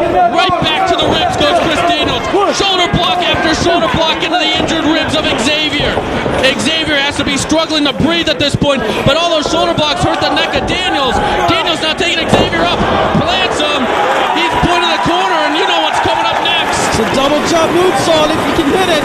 Daniels, he perfectly executes his move. He goes up. Oh, and home. No water in the pool there for Daniels. And that could be the big break that Xavier needed. Daniels missed that high impact maneuver. Who's going to go to Philadelphia? It could be the former ROH champion Xavier. He looks like maybe going for that 450, but he keeps grabbing those ribs. If he hits a 450, it's over. There it is. He hits it, Daniels. Oh, but that's all impact on the ribs. All impact on the ribs. Xavier cannot make the cover. Xavier too injured to make the media cover, but there it is. Oh, Daniels on the ropes. Xavier, if those ribs were not injured, he would have easily been able to pin Christopher Daniels after that 450 right there. Unbelievable, but Daniels is hurt. It could be X-Breaker time. Xavier's got so many moves in his arsenal. He's going for it. He's going for the X-Breaker. No, Daniels fights out, roll up. Oh, not enough. A 2 count right there. And Daniels with a crossbody rolled over. No, not enough. We almost had a pinfall there. Back and forth. Daniels. Still not enough. 2 counts all over the place here, Chris. Ref Gary Moore doing a great job right on top of things. Oh, right back to the ribs goes Daniels. He's signaling for the Angel's wings. If he hits it, that's it. He's got him hooked. No, Xavier gets out of it, rolls him up, cover. No, but Daniels fights out of it. Back and forth, the counters, the maneuvers we're seeing here. Both men so even, I can't pick a winner. Double clothesline. Both athletes down. And I think that's got to hurt Daniels even more. He's the one with the injured neck. Xavier, he's got to get up. How much damage did those ribs sustain on that 450 though? Not the wisest move for Xavier to go for. A little more guts than brains on that one. As Daniels trying to climb the rope. Xavier trying to climb up the ropes. Daniels with the injured neck. Xavier with the injured ribs. Who's going to take it? The fans showing their appreciation for this one in Fairfield, Connecticut. As there's an uppercut by Xavier. Xavier now taking Daniels, trying to backslide. No, Daniels using the ropes for his advantage, not letting Xavier go. But now Xavier's got the backslide. Xavier's put on the ropes. Gary Moore sees it. Great call by Gary Moore. Seeing them put on the ropes, stopping the count. Xavier can't believe it. Rolled by Daniels. And Daniels has the tights. And that's it. 3 count. Daniels has the tights. Warrior didn't see it. And Daniels telling Xavier, hey, you want to pull the tights? Or you want to use the ropes? I'll pull the tights. What a victory for Daniels. He's going on to Philadelphia. Glory by Honor 2. Christopher Daniels versus Samoa Joe. It's my destiny!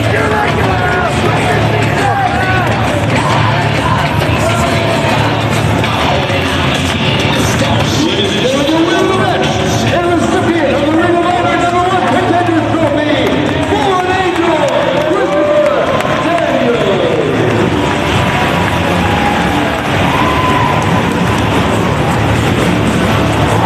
everybody. It's Gary Michael Capetta, Ring of Honor. We're in Connecticut, and it's intermission time, and this gives us a chance to see right here, we've got Steve Corino's locker room. We understand he's not ready for tonight's match, but come on, let's go find out what's going on with Steve Corino.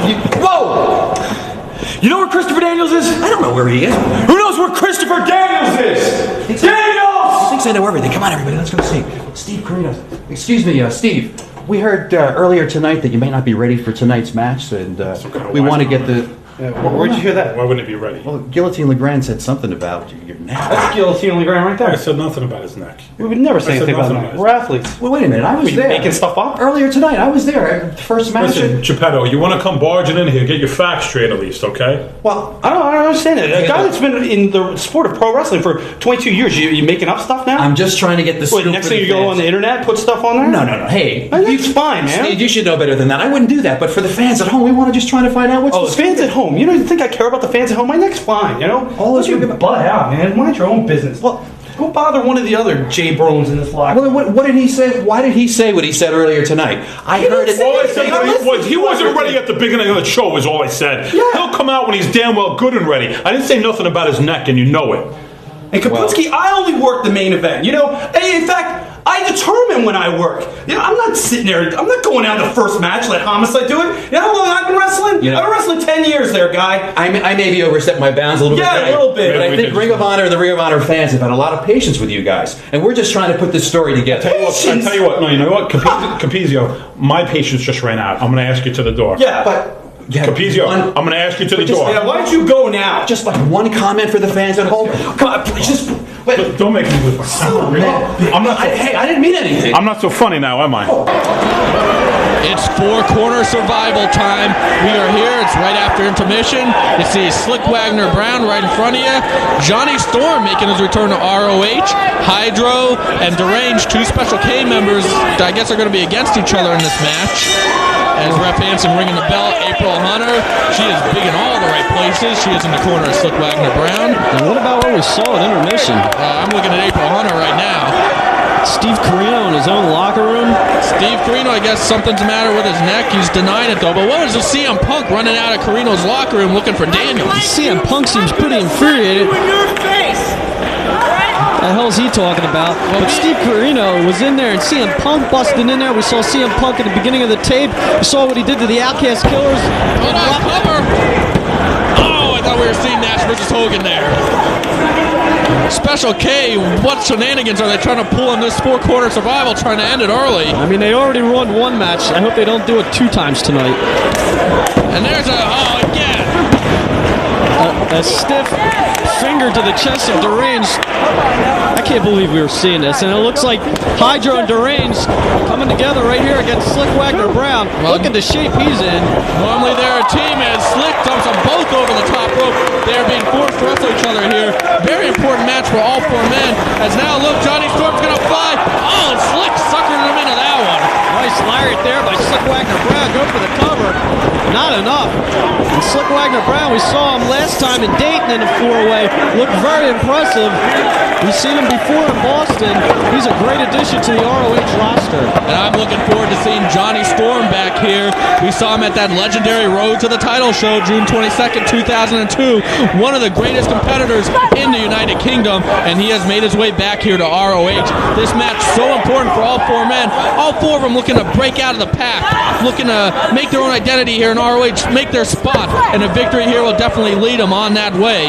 As there you see, wow, nice European wrestling by Johnny Storm. But as you were saying before, CM Punk, I don't know what he was doing running out of Corino's locker room and talking about Daniels and Punk. He is irate tonight after what happened to Lucy last week in Dayton. Raven denying any part of it, and you know, if Raven was behind something like that, he would admit it. He's that type of guy. Yeah, I think so. So I don't know what's going on with that whole situation, but it's definitely something to keep an eye on. But let's get back to the action. Yeah, Raven's the kind of guy who would definitely take credit for something like that, and he has no clue either. But what was with that Rust Never Sleeps note in Dayton after the camera went down?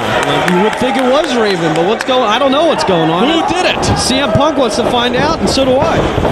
Well, Slick Wagner Brown, let's get back to the match. Shoulder blocks, Johnny Storm goes down. Slick's got all the tools. What a phenomenal athlete this guy is. It's just a matter of time before he breaks out. Johnny Storm, a great high flyer. As there you see them taking the legs tags out of each other, and double kip up, very nicely done. And the fans here in Fairfield appreciating the ROH action. And what a show we're having here. ROH's first show in Connecticut. And boy, they're hitting a home run already. We are right down the street from you-know-who's headquarters. I even hear they got a couple of people in the crowd tonight. That's possible. As you see, Deranged blind tags himself in, and springboard drop kick on Slick. Did you see how high he got on that elevation there? Higher than the after party probably tonight will be. And now he's firing up with some fists on Slick Wagner Brown. Well, Special K, if they only got serious, there's no telling how good they could be. All the members, so talented, but wasting their careers on this partying lifestyle that they have. And a victory, well, if either of them get a victory here, that's definitely going to propel them up and give them some esteem. As there you see, oh, beautifully done. Deranged satellite head scissors. Now Deranged moonsault press. Oh, the big man Slick catches him though. But Deranged spins around again into a DDT. Beautifully done by the Special K member. Goes for the cover, but no, not enough. And I'll give Deranged all the credit in the world. He proved it against Loki at Death Before Dishonor. What a brutal, vicious beating he took there. And he still fought Loki tooth and nail. And now he's hooking it up with Slick and giving Slick everything that he has. And let's talk about last week. Let's talk about that military press and moonsault by Slick. 2 count right there, but Deranged, an impressive showing last week, and Dayton actually pinning Loke in that scramble match as well. Deranged really shining of late here. One of the stronger members here of Special K here in ROH. Loki always said if these guys could get serious, they'd be great. As unique usage of the foot there by Johnny Storm, and that's why Loki insists on big clothesline. Clotheslines Deranged right out of his shoes. But Loki always said if these guys can get serious, they'll be so good. And that's why he tries to beat the seriousness into them every time he faces them. Trying to beat some respect into them. A whip in reversal by Deranged. Up and over, leapfrog. Another leapfrog. Oh, nice spin kick right there. And Deranged, he's got to follow it up right here as he has Johnny Storm at a disadvantage. One thing I forgot to mention earlier, 4-corner survival, 1 fall wins it. None of that elimination stuff. You got to win that 1 fall in order to win this match. As now Hydro comes in, high double knee. Deranged, big forearm. Another double knee by Hydro. Oh, climbing shining wizard by Deranged. Great teamwork here by Special K. And he's got him hooked right here. Deranged. Wow, nice. That was a back and bottom of the foot right to the face of Johnny Storm. Ouch. And Johnny Storm, I think he needs a tag here. It's Hydro.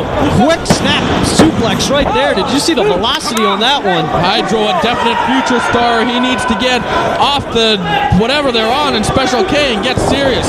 I've said it a million times in this match, and I mean, these kids are so good. Oh, and there you see clubbing forearms in the back of the neck, trying to go for a German suplex, hits it, but Storm follows through, gets the tag to Slick, and a vicious lariat, and another. He's rocking Hydro right here. He has him in the corner. And Slick Wagner Brown in tremendous shape, but he also has tremendous agility as well. And look at this, we've seen this last week at Dayton. Beautiful submission, and Deranged obviously saw the tape, because this is what we saw. Now Johnny Storm comes into the Boston Crab. Submissions all the way around in the ropes. And there you see April Hunter calling for the break. Don't be blinded by the beauty of April Hunter. She is also one hell of a wrestler, a great athlete, and the fans showing their appreciation for what they just saw. Johnny Storm maybe going airborne. No, Slick cuts him off. And Slick caught him, and Johnny Storm falls to the floor. Hold on, Slick's going to go airborne. No, Deranged cuts him off. And Deranged kicked him right in the face right there, and Slick is down. And Slick had a lot of momentum when he met that boot, so Slick might be in some trouble right now. It's breaking down. Hanson losing control, as now Hydro picking up Slick, whipping him in, tries to hit him with a clothesline, takes him up and over the top. Hydro now going airborne. No! Who's that? Johnny Storm pulling him out of the ring. And Johnny Storm in the ring. He's finally going to try to go airborne. He climbs the ropes. Oh! What an incredible high-risk maneuver there by the UK's Johnny Storm. Impressive. Beautiful suicide dive. Takes out Hydro. And that leaves Deranged, the only participant left in the ring. and he's struggling to make it to his feet. And then see if he's going to come up with something here, Chris. Looks like he springboards off the second on the inside with a moonsault to the outside. Nicely executed as well, as all three guys are down. And that leaves Slick Wagner Brown. He's a big man, but he can fly. He proved that in Dayton with one of the sickest Seiya moonsaults I've ever seen. And look at this packed crowd here in Fairfield coming to their feet for Slick Wagner Brown. Slick goes airborne. Oh! And everybody is down. What high-risk maneuvers we're seeing here in Fairfield. Slick Wagner Brown like a bowling ball taking out the 3 pins on the outside as he's got the ball in trouble. Slick, he could get to right now Hydro in the ring. This would be a good time to go for a pinfall with the other 2 guys injured on the outside. Of course, before you can go for a pinfall, you got to make sure everyone else is out of commission or else that fall's going to get broken up. And right now Slick's in a good spot, but Hydro goes up and over. Now peppering Slick with those forearms. Wagner Brown into the corner. Hydro connects with a big one. And Hydro again with a nice lariat. Drops it down, go for the cover. No, not enough. What an impressive offensive arsenal by Hydro right here. And a big splash off the ropes. Cover. Still not enough. He needs to hook the leg there. Let's see what Hydro is going to follow up with here. And he tags into his normal. Are you crazy? I'm not fighting. He just tagged Slick Wagner Brown. What's that? Did you hear Derange go? Are you crazy? I'm not fighting him. Derange wants no part of the big man. He'd rather fight his own Special K member, Hydro. That's a sign of respect right there. And a Huna Karana there by Derange. Cover. Rolls through, hooks the leg, but not enough. And we're seeing a very unique battle of Special K members right here. Derange, what's he going to follow up with? Gold Red. Oh, not enough. 2.5. He almost had him. 4 corner survivals, they always provide the best action. Oh, dropped on his head. Cover. What the hell was that? Johnny Storm so desperately wants to get established here in the United States. And a victory right here, right now in Fairfield would definitely do that. He whips him in. Reversal by Deranged. Follows through with the DDT. Excuse me. Go for the cover. Still not enough. And what moves we're seeing here in this match, Chris? Impressive. Great athleticism by all 4 men. Slick Wagner Brown coming back in. He's lighting up Johnny Storm. Whipping into UK's Johnny Storm, but Storm meets him with a boot. Storm's going up. What's he got in mind? I think he might have been going for that 450 there, but Slick catches him. He went way too soon for it. Slick's got him. Oh, I got to get the name of that one. Very impressive by Slick. Covered by Brown. This is it. No, not enough. How did Johnny Storm kick out of that? What a great maneuver there by Slick Wagner Brown. Showing me something in every match. Slick Wagner Brown, he just needs that one victory to get put on the map. That one victory could be right here tonight in just a matter of moments. Slick so hungry for that first victory. He just needs it. He needs to get on the map here on ROH. And now he whips Storm in. Up and over goes Slick. And follows through with a fist right to Johnny Storm. And Slick, he just got crotched on the top rope. And Johnny Storm, what's he signaling for? Maybe a Huna Karana. He's got something in mind. He's climbing up, jumps up, skips up the ropes. Uh-oh, you're not going to get the big guy over that easy. Slick caught him, and he's got him in a precarious position. Spins him around into a sidewalk slam. What a dangerous maneuver there. And Johnny Storm quivering on the mat in excruciating pain. Cover, this could be it. Oh, not enough. Where are these guys getting it, Chris? Johnny Storm is one of England's greatest wrestlers, and he's showing why in this match. Slick, looking like he has some kind of idea, looking towards the crowd. And Slick going up. Whoops. Slips. Hey, that happens. What can you do? And Slick now, he's got himself planted on the top. Shooting star press, no one home. What a dangerous maneuver there. And Derange tags himself in. And he's the freshest member of this match. I don't think Johnny Storm realizes what he does now. Derange now. He's on the shoulders of Storm. Oh, reverse Huna Karana. Takes him over. And that's it. Derange gets the victory here in a 4-quarter survival match.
Samoa Joe, the ROH World Champion. There you see him against the young, brash CM Punk.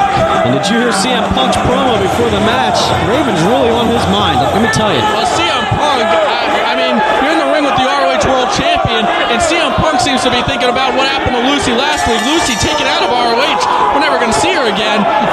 And he seems to be thinking about 3 weeks from now, the steel cage match he has with Raven outside of the Boston area. As there you see the code of honor upheld by both men.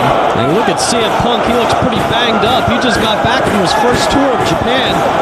That he did, and I have a little inside scoop for you. What's that? Is that CM Punk's knee is pretty banged up. Of course, in Japan, he wrestled on several consecutive shows. Not really used to that kind of schedule. First time for him. So that knee is kind of in bad shape going into this match. And if I have an injured knee, the last person I want to be in the ring with is Samoa Joe, the hard-hitting ROH champion. Well, I have another scoop for you. Give it to me. You see Samoa Joe with the bandages on that one elbow? Yep. Well, just last week, you saw it in Dayton, Ohio. He had that great hard-hitting ROH title defense against B.J. Whitmer, and he injured his elbow in that match. Wow, you got more scoops than Special K. Oh, I'm sorry, different kind. Okay, let's get back to the match here. I think CM Punk, he's got to start thinking about this match as well. We saw him earlier in the night with Daniels in the locker room, beating up the Outcast Killers, putting ROH owner Rob Feinstein up against the wall. A lot on the mind of CM Punk, but he's obviously thinking about who took Lucy out last week in Dayton, Ohio. Of course, we all saw it on the videotape. And, I mean, Colt Cabana and Ace Steel, they didn't even want to be here tonight after the sneak attack on Lucy last week. Do you blame them? Did you see what happened? I mean, I want to know who did it. Well, I really didn't. I kind of saw what happened. We didn't exactly saw what happened, but we know Cabana and Steel aren't here. We know Lucy's done. And that Russ never sleeps. Very interesting, but I would have thought Raven would have took credit for that, but apparently, I guess he didn't do it. I don't know. Yeah, well, CM Punk going right to the elbow right there as we go into the match, but another point on that is do we have some crazed stalker going around taking people out here in ROH? Maybe it's a Raven minion. Do you think I could get some security? I don't know. I mean, who did it? That's what I want to know. And Joe with the crossface against CM Punk. That's going to take Raven out of his mind real quick. Yep, CM Punk, he's got to get his mind. CM Punk, he definitely could be ROH World Champion material, and if he's able to upset Samoa Joe in this match, that puts him right in line for a title shot, and I, Chris Lovey, do predict that CM Punk will be an ROH World Champion one day. That's a pretty bold prediction right there, but you know what? I think I agree with you. This guy has got so much talent, but let's see if he can survive in 3 weeks against Raven. Well, you know, I am the man of inside scoop, so when I make a prediction like that, there is something behind it. I guess so. As you see a lock-up Samoa Joe, I mean, he's still sore. He's still bruised after that beating last week with B.J. Whitmer. What a match that was. And, you know, normally Samoa Joe, he would go ahead and put the title belt on the line, you know, possession of the belt, or, oh, nice Hurricanrana, takedown by Punk. But, you know, he normally would do something with the world title in this kind of match, but he's banged up. He knows CM Punk's banged up, so he figures he'll just save it till they're both 100%. And Samoa Joe, he has Christopher Daniels, and Punk smartly rolls over. Well, he just kind of pushed Punk out of the way of Punk, going right back to that arm. And Joe into the ropes. But we know Samoa Joe will be defending the belt against Christopher Daniels on September 20th. Glory by Honor 2 in Philadelphia. And what a matchup that's going to be. I mean, the feud is just boiling over between Samoa Joe and Christopher Daniels. We saw the pull-apart brawl, the empty arena match that they had. We saw everything that's been going on between these two guys over the last year almost. I mean, don't forget, just last week they had an altercation around Jim Cornette to close the Dayton show. So it's about time, and it's fitting that these two guys hook it up in the ring for the ROH World title.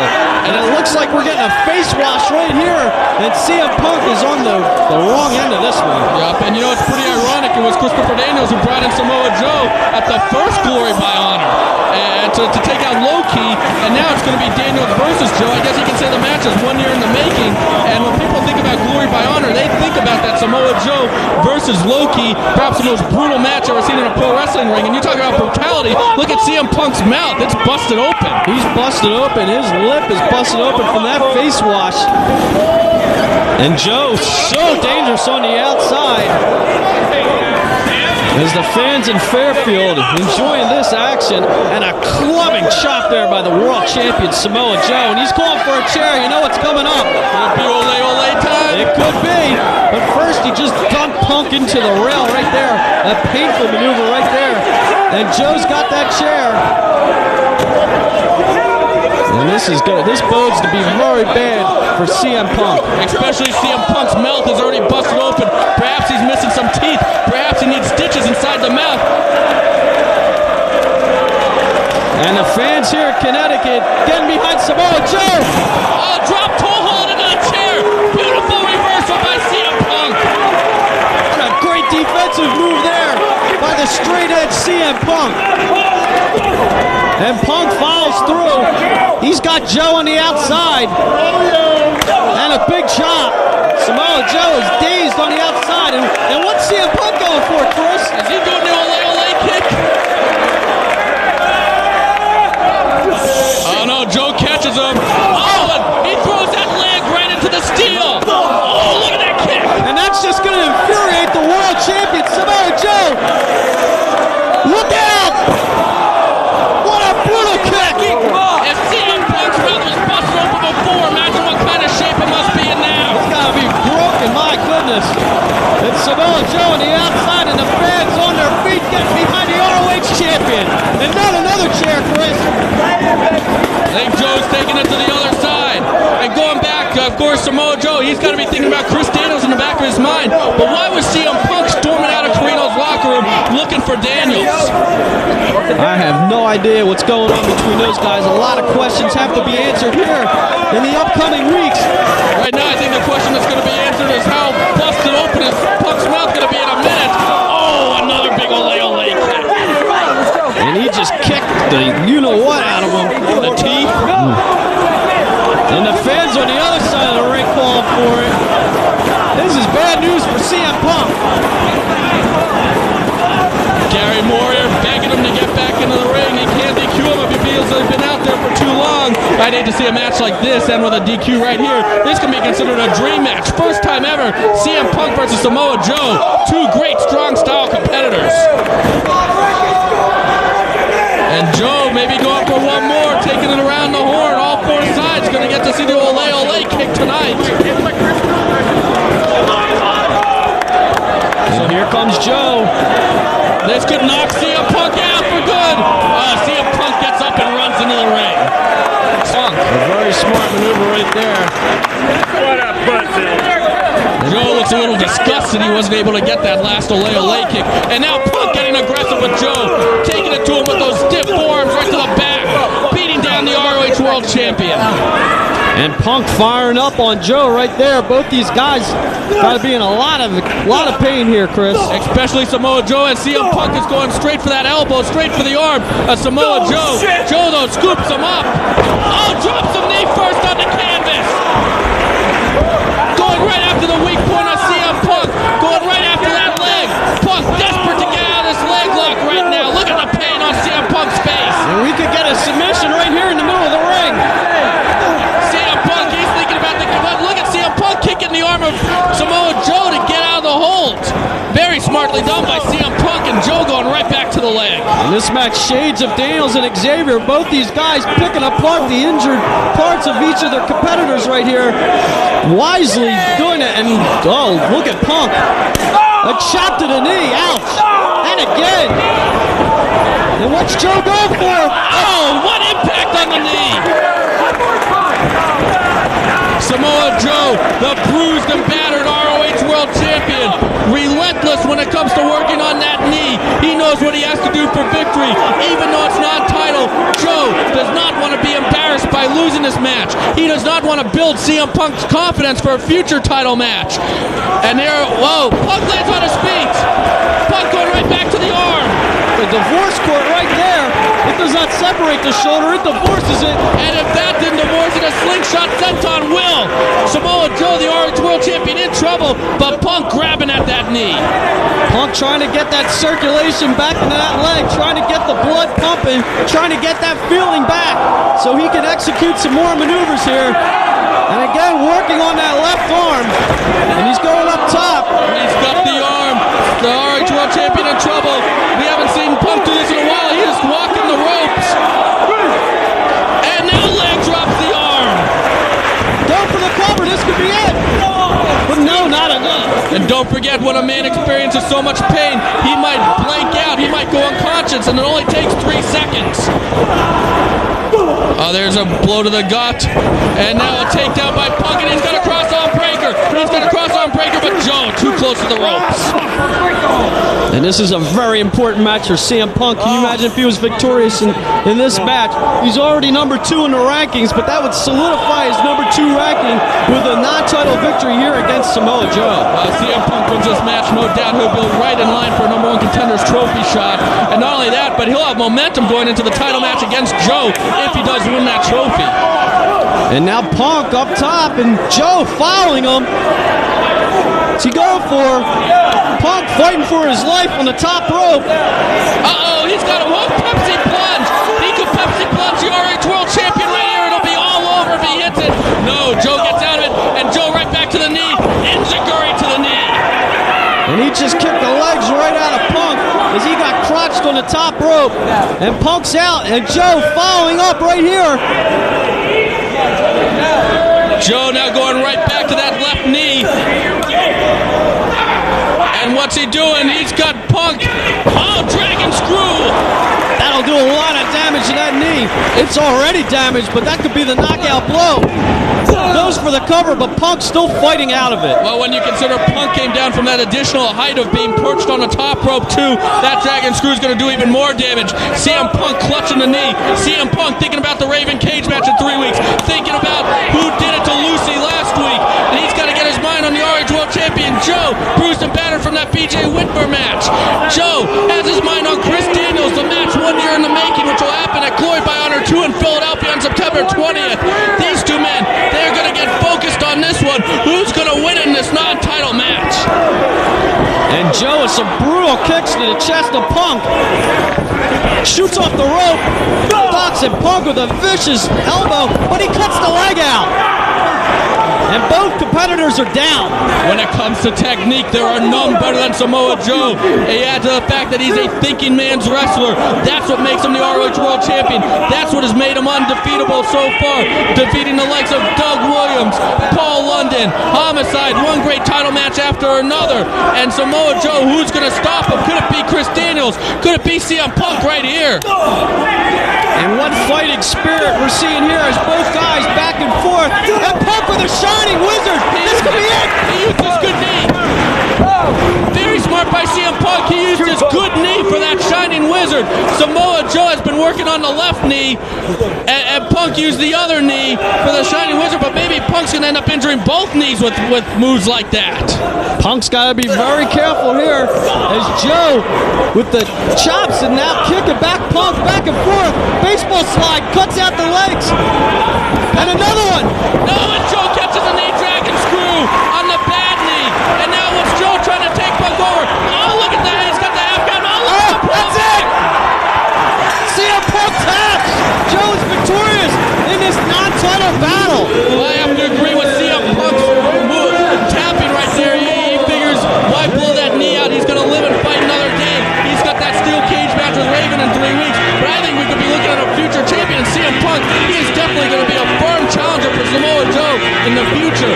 Samoa Joe, what an ROH World Champion we have on our hands. He's got a 4-quarter survival in Boston. Jay Briscoe, AJ Styles, and Chris Sabin all in it.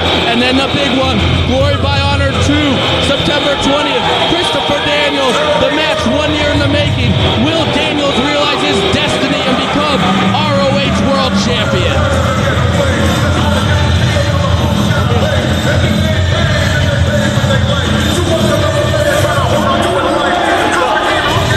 Wait a second. It's Daniels. Daniels and Joe going at it just like we saw last week in Dayton. And Joe misses the enziguri. He hit it on Daniels last week. And this week it's Daniels with the enziguri. Joe staggered. Daniels has Joe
Ladies and gentlemen, this is the first of 2 grudge match main events. The one we've all been waiting for.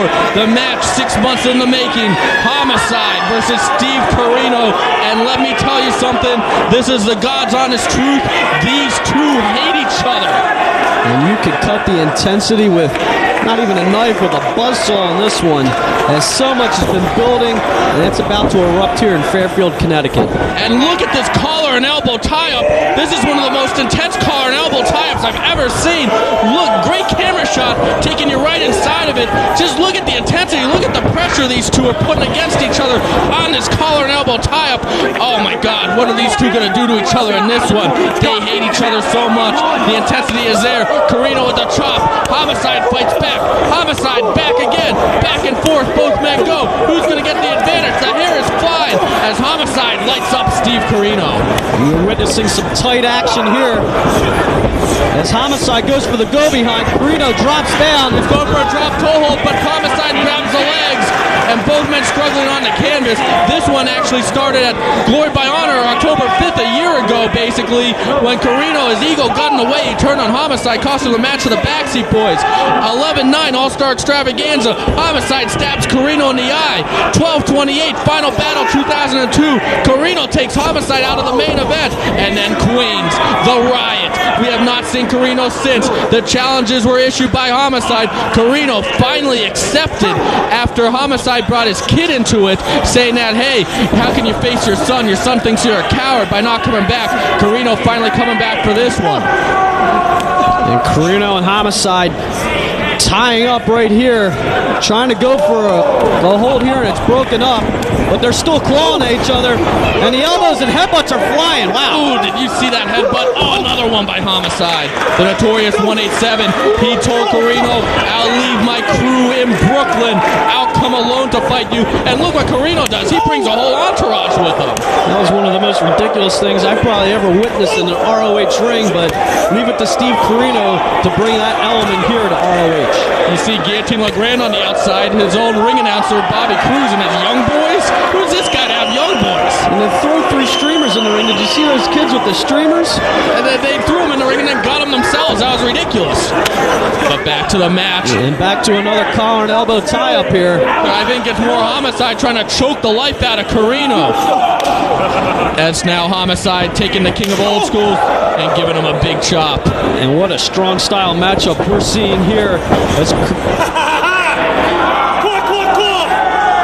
Oh yeah, you don't taunt Homicide. Corino paying the price right there. And Corino's ego is bruised once again.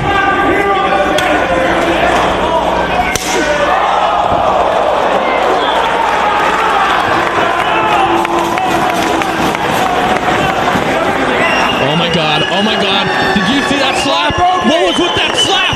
Oh, that's the kind of slap that could disable Corino forever. I can't believe that slap that we just saw. Right on the air is Steve Corino. And Corino just crumbled to the outside. Oh my God. He's holding that ear. I am in shock at what we just saw with that slap. Oh, these two hate each other. You can feel it. You can feel it coming through your TV screen. And look at his eye. He's got a mouse underneath his eye, probably from one of those headbutts. As Corino, what damage has he taken here in the opening moments of this matchup? I'm in awe. I'm in shock. I still can't believe it. Corino, I don't blame him. Is he leaving? I don't blame him. I'd leave too. I would leave too after that slap. And what's it? It's Julius Smokes, Benny from the Bronx, and Slugger. What's Slugger doing with him? Homicide coming prepared. Homicide knew Corino might pull shenanigans. He brought his crew with him. But why is Slugger out there with him? And now Homicide taking it to Corino on the floor. Whips him in. And Corino whipped hard into the rail right there. Are those the Rottweilers that we came through the curtain? We've been hearing a lot about the Rottweilers. Are those them? I have no idea. Well, that's another issue to deal with at another time, as right now we have this intense match going on. Homicide throwing Corino back in the ring. Julius Smoke, street name J-Train, known as a double son-in-law as well, remains in the corner of Homicide for the rest of this match, probably to counteract Guillotine LeGrand in the corner of Corino. And Homicide has Corino down, and a big knee to the already busted up face of Steve Corino, and he looks like he's out. nose in the nose. This is vicious, Chris. Look at that, ripping at the nostrils, pulling on the flesh. And this matchup has gone beyond the bounds of professional wrestling. The hatred here is unbelievable. And Homicide falls with a big headbutt and rocks Carino. And look at Julius Smokes on the outside telling Homicide to lay it in there. Homicide has waited so long for this match. He couldn't wait any longer. He wanted to open the show, but he's getting down. He misses that diving headbutt. Carino to his feet. Carino up. Leg lariat on Homicide. Now one connects. And the notorious 187 just got rocked as he's down. But look at Carino. He's still feeling the punishment. Carino, he didn't want to cover. He didn't want to come back to Ring of Honor after the riots. Homicide challenged him several times, brought his son to it. Carino finally returns. And look, he's face to face with Julius Smokes, the man who started those infamous riots in Queens. And Homicide tossed out of the ring, but hard into the ropes first. And Ray, I gotta mention it. I gotta do the plug for over 5,000 videotapes from every wrestling promotion you can think of. Best of everyone you can think of. Check out rfvideo.com. Call 215-891-9404 or check out ROHWrestling.com for the latest from Ring of Honor. Again, that's rfvideo.com, 215-891-9404. And can you feel the tension here just with the way he dumped Homicide to the floor? This thing, it's going to erupt, Chris, and it's going to erupt real soon. And Homicide draped over the rail.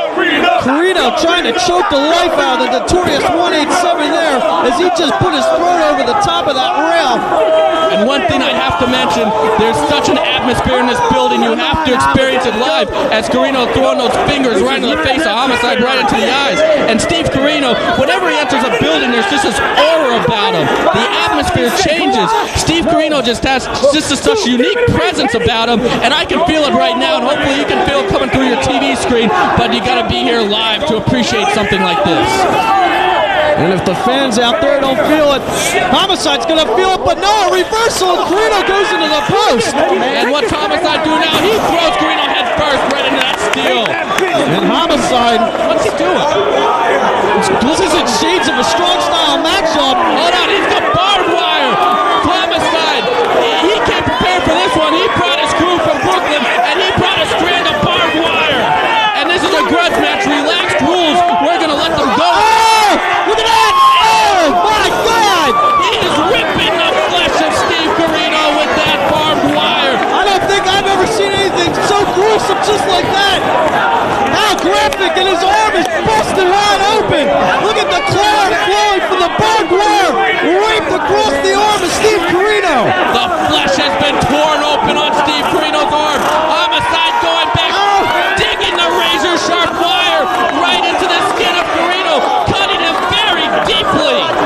And notice one thing, Carino has that shoulder taped up. He has those shoulder and neck problems as ASC Homicide laughing. He's enjoying it. He's waited so long for this. He's got a fork now, digging it into the busted open arm of Steve Carino. And that's a ghetto fork. That means it's extra sharp. He uses that as a weapon. He knows how to scrape it and really make those points extra sharp, and that's what he did. And now he's biting the arm. Look at this. Oh, you want to talk about ghetto? That's ghetto right there. That's raw and uncensored. My goodness. There's even blood on the camera lens. Carino's had that arm, the flesh, torn open by barbed wire. A sharpened fork again with the fork, and Homicide's teeth. This is something that we haven't seen in 18 months of Ring of Honor. This vicious brutality. This is like street brutality right here in Connecticut. And Homicide is taking it to Steve Carino. Everything that Carino has done over the last year, this is payback for the notorious 187. There ain't Julius Smokes, street name J-Train, showing his appreciation, giving his support to Homicide. Paul Turner, the referee, doing a great job. We told him, let these guys go. Relaxed rules in this one. Let them settle this, and that's what Paul Turner's doing. And as a result, Carino's arm has been shredded. And Carino fighting for his life. Toxic, wow, nice lariat by Homicide. He caught the notorious 187, but look at him, just grasping that cut open arm. Look at the blood just flowing. Well, Carino has held all those titles that Bobby Cruz mentioned for a reason, because he is that good, and he just exhibited it right there against famous and notorious 187, as now the king of old school has the advantage, putting a boot to Homicide. But I haven't seen anything this violent ever in an ROH ring. Look at that arm. That's just disgusting. And Homicide taking it to the floor. I don't know if that's wise for Carino. He took an unbelievable amount of punishment just a few moments ago on the floor. Let's see. Maybe he has something in mind for Homicide. Oh, he just spit on Julius Smokes. And Carino, you mentioned taking it to the floor right there. Carino hates Homicide just as much as Homicide hates Carino. Homicide's been a thorn in Carino's side. Oh, Homicide sent into that steel. He just pushed his head right into that rail. That was vicious. I'm sorry. For all the Homicide busted open. Oh, he is busted.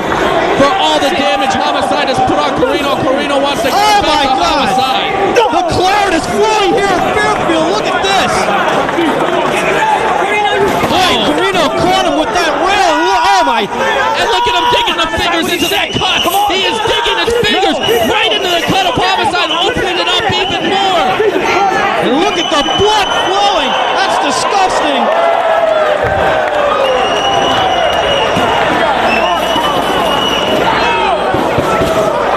And Carino has the barbed wire. Carino digging the barbed wire into the already deep cut on Homicide's forehead. And Homicide, now he's got to be blinded by that blood. It has to be stinging his eyes. And how long until Homicide starts getting woozy from blood loss? Get him up, get him up. Boy, he is bleeding everywhere here in Fairfield, and that's a pile driver. Cover, this could be it. No, not enough. Homicide rolls to the outside. He needs a breather.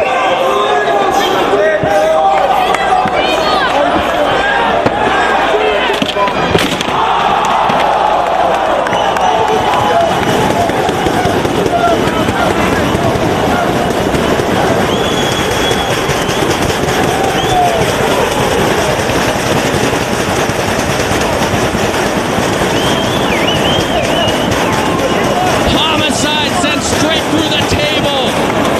The crowd on its feet. You look at the blood just pouring off his head. I don't even know what to call. I think referee Paul Turner, I know this is relaxed rules and everything, but he might have to think about stopping this one. There's an actual puddle of blood on the floor. Oh, you're right. He might have to think about stopping it. How much blood can Homicide lose? Not to mention Steve Carino's lost a tremendous amount of blood off of the arm, too. I mean, we talk about matches, blood feuds, but this has gone one step further. These two combatants are definitely going to have to be stitched up after this one. And how much fight do they have left in them? I mean, I can't even commentate on something like this. This is going beyond the bounds of professional wrestling, Chris. This is because these two men truly hate each other, and we're seeing what happens when you get two men with such hatred in their hearts and you put them opposite each other in a Ring of Honor ring. You're going to get grudge match action like this, and Homicide's in a bad spot. This crowd going absolutely nuts as Carino just planting that boot right in the face of Homicide.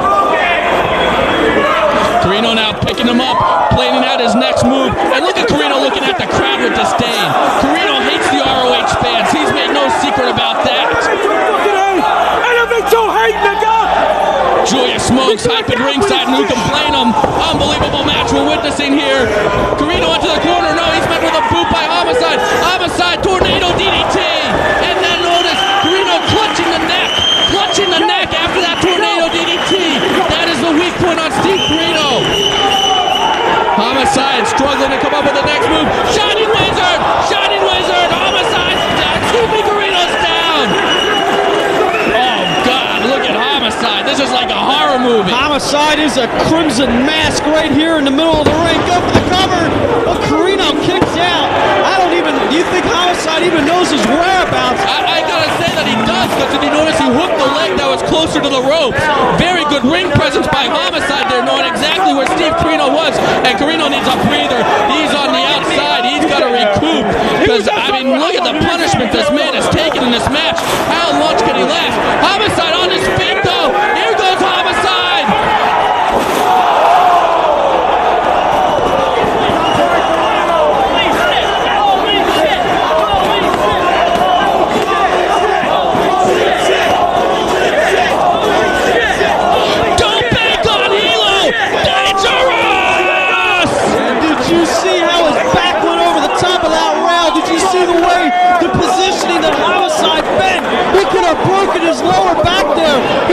setting up, Chris.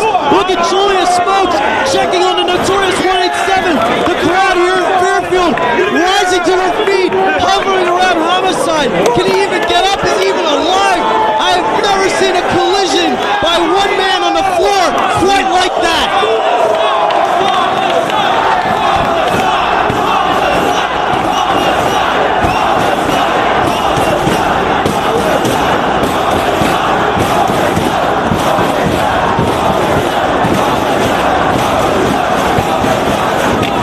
The crowd 100% behind Homicide. They hate Steve Corino. Corino hates the Ring of Honor fans. Homicide. You know what, though? This is Shades of Queens. This is Shades of the first anniversary show. Don't forget, Homicide missed the tope on Hilo in Queens. Corino rolled him in and got him with that Dragon Sleeper. Definite Shades of Queens right here. That's enough. And look at Homicide. Did you see Corino lift Homicide up by the ears? He lifted up the man by his ears. You have to go where your ears are going. Your ears are going to rip off your head. It's the only way Corino could get Homicide in the ring. This is going to be it. This is it. No, not enough. And the lifeless body of Homicide kicking out of that. It's Shades of Queens. Oh, wait a second. There it is. The Dragon Sleeper. The Dragon Sleeper. This put Homicide down in Queens. Homicide fighting for his life here, Chris. He's got to get to the ropes. How can Homicide have anything left? He has to tap. If he doesn't tap, he's going to pass out. The man will pass out after that tope on Hilo. After all the blood loss, after all the abuse, he is done in this one. Corino with the Dragon Sleeper. It's only a matter of time. Homicide gets the ropes. Homicide gets the ropes. And there's still life. There's still life in the body of Homicide. What heart, what determination, what courage we have here by the Notorious 187 Homicide. Yeah, Team LeGrand cannot believe it. Corino slapped in the back of the neck of Homicide, not for damage, but for insult. And Corino now, he's hooking on the Dragon Sleeper again. He's got it again, Chris. Homicide might have been able to survive it once. He'll never be able to survive it again. Homicide, it's only a matter of time till he passes out. The blood loss, the tope con Hilo, all the punishment. This is going to be it. Ref, you better stop this. Ref, you better stop this. You better stop it. I might be concurring in agreement there with Guillotine LeGrand, but Homicide with the low blow and a big cruising kick. Go for the cover. Homicide is out of it, but he is woozy. My God, what a camera shot. Oh, should we censor this? Oh my God! I can't believe we're witnessing the intensity. This is one of the greatest matches I've ever seen. Homicide struggling, and Julius Smokes getting behind him. Julius Smokes trying to give encouragement, and Homicide with every ounce of strength he has, with everything in his body, climbing to the top rope, heaving himself, and it's raining blood from a lacerated Homicide. But Homicide on the top rope. Corino meets him with a fist. And now Corino scaling to the top. What can they come up with next? Corino has the Notorious 187. The dazed Homicide on the top rope. He's got him hooked. Oh, superplex.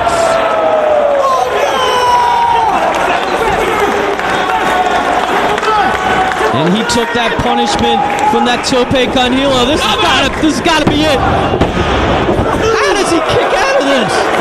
Homicide, he's waited so long for this match. He's waited so long to get revenge on Steve Corino that nothing, I repeat, nothing is going to stop him in this match. And Corino, he's looking a little frustrated as he puts Homicide into the corner. What could Corino follow up with? Whips him in. Homicide in the corner. Here comes Corino with a big running forearm. Dumps Homicide down. And there's Corino taunting the crowd one more time. Corino hates these Ring of Honor fans. He holds disdain for them. And he just blew snot. Oh God. Disgusting. He blew snot on the Ring of Honor fans. How disrespectful is that? Homicide don't make it a comeback. Catches Corino. Goes up top. Ace Crusher. Pressure on the neck. That move hurts the neck.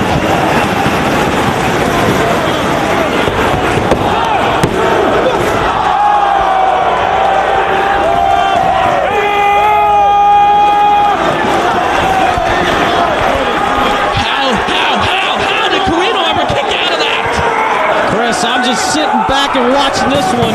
Words can't describe it. I can't even call this. I'll try a nice suplex there by Homicide. I am in awe of what I'm seeing here. But look at Carino. He's clutching at that neck, that shoulder and neck. They have to be killing Carino right now. As he is showing his weakness, he is clutching at it. The pain has to be shooting through the body of Steve Carino, as his neck has definitely got to be damaged after a high-risk maneuver by Homicide. And now both participants rise to their feet. Homicide's got him hooked. Perhaps for a suplex. No, back elbows by Carino. Gets out of it. That suplex could have finished it off if he laid on his neck. Homicide, maybe another ace crusher. No, Carino catches him. Takes him up. Death belly driver powerbomb. Cover.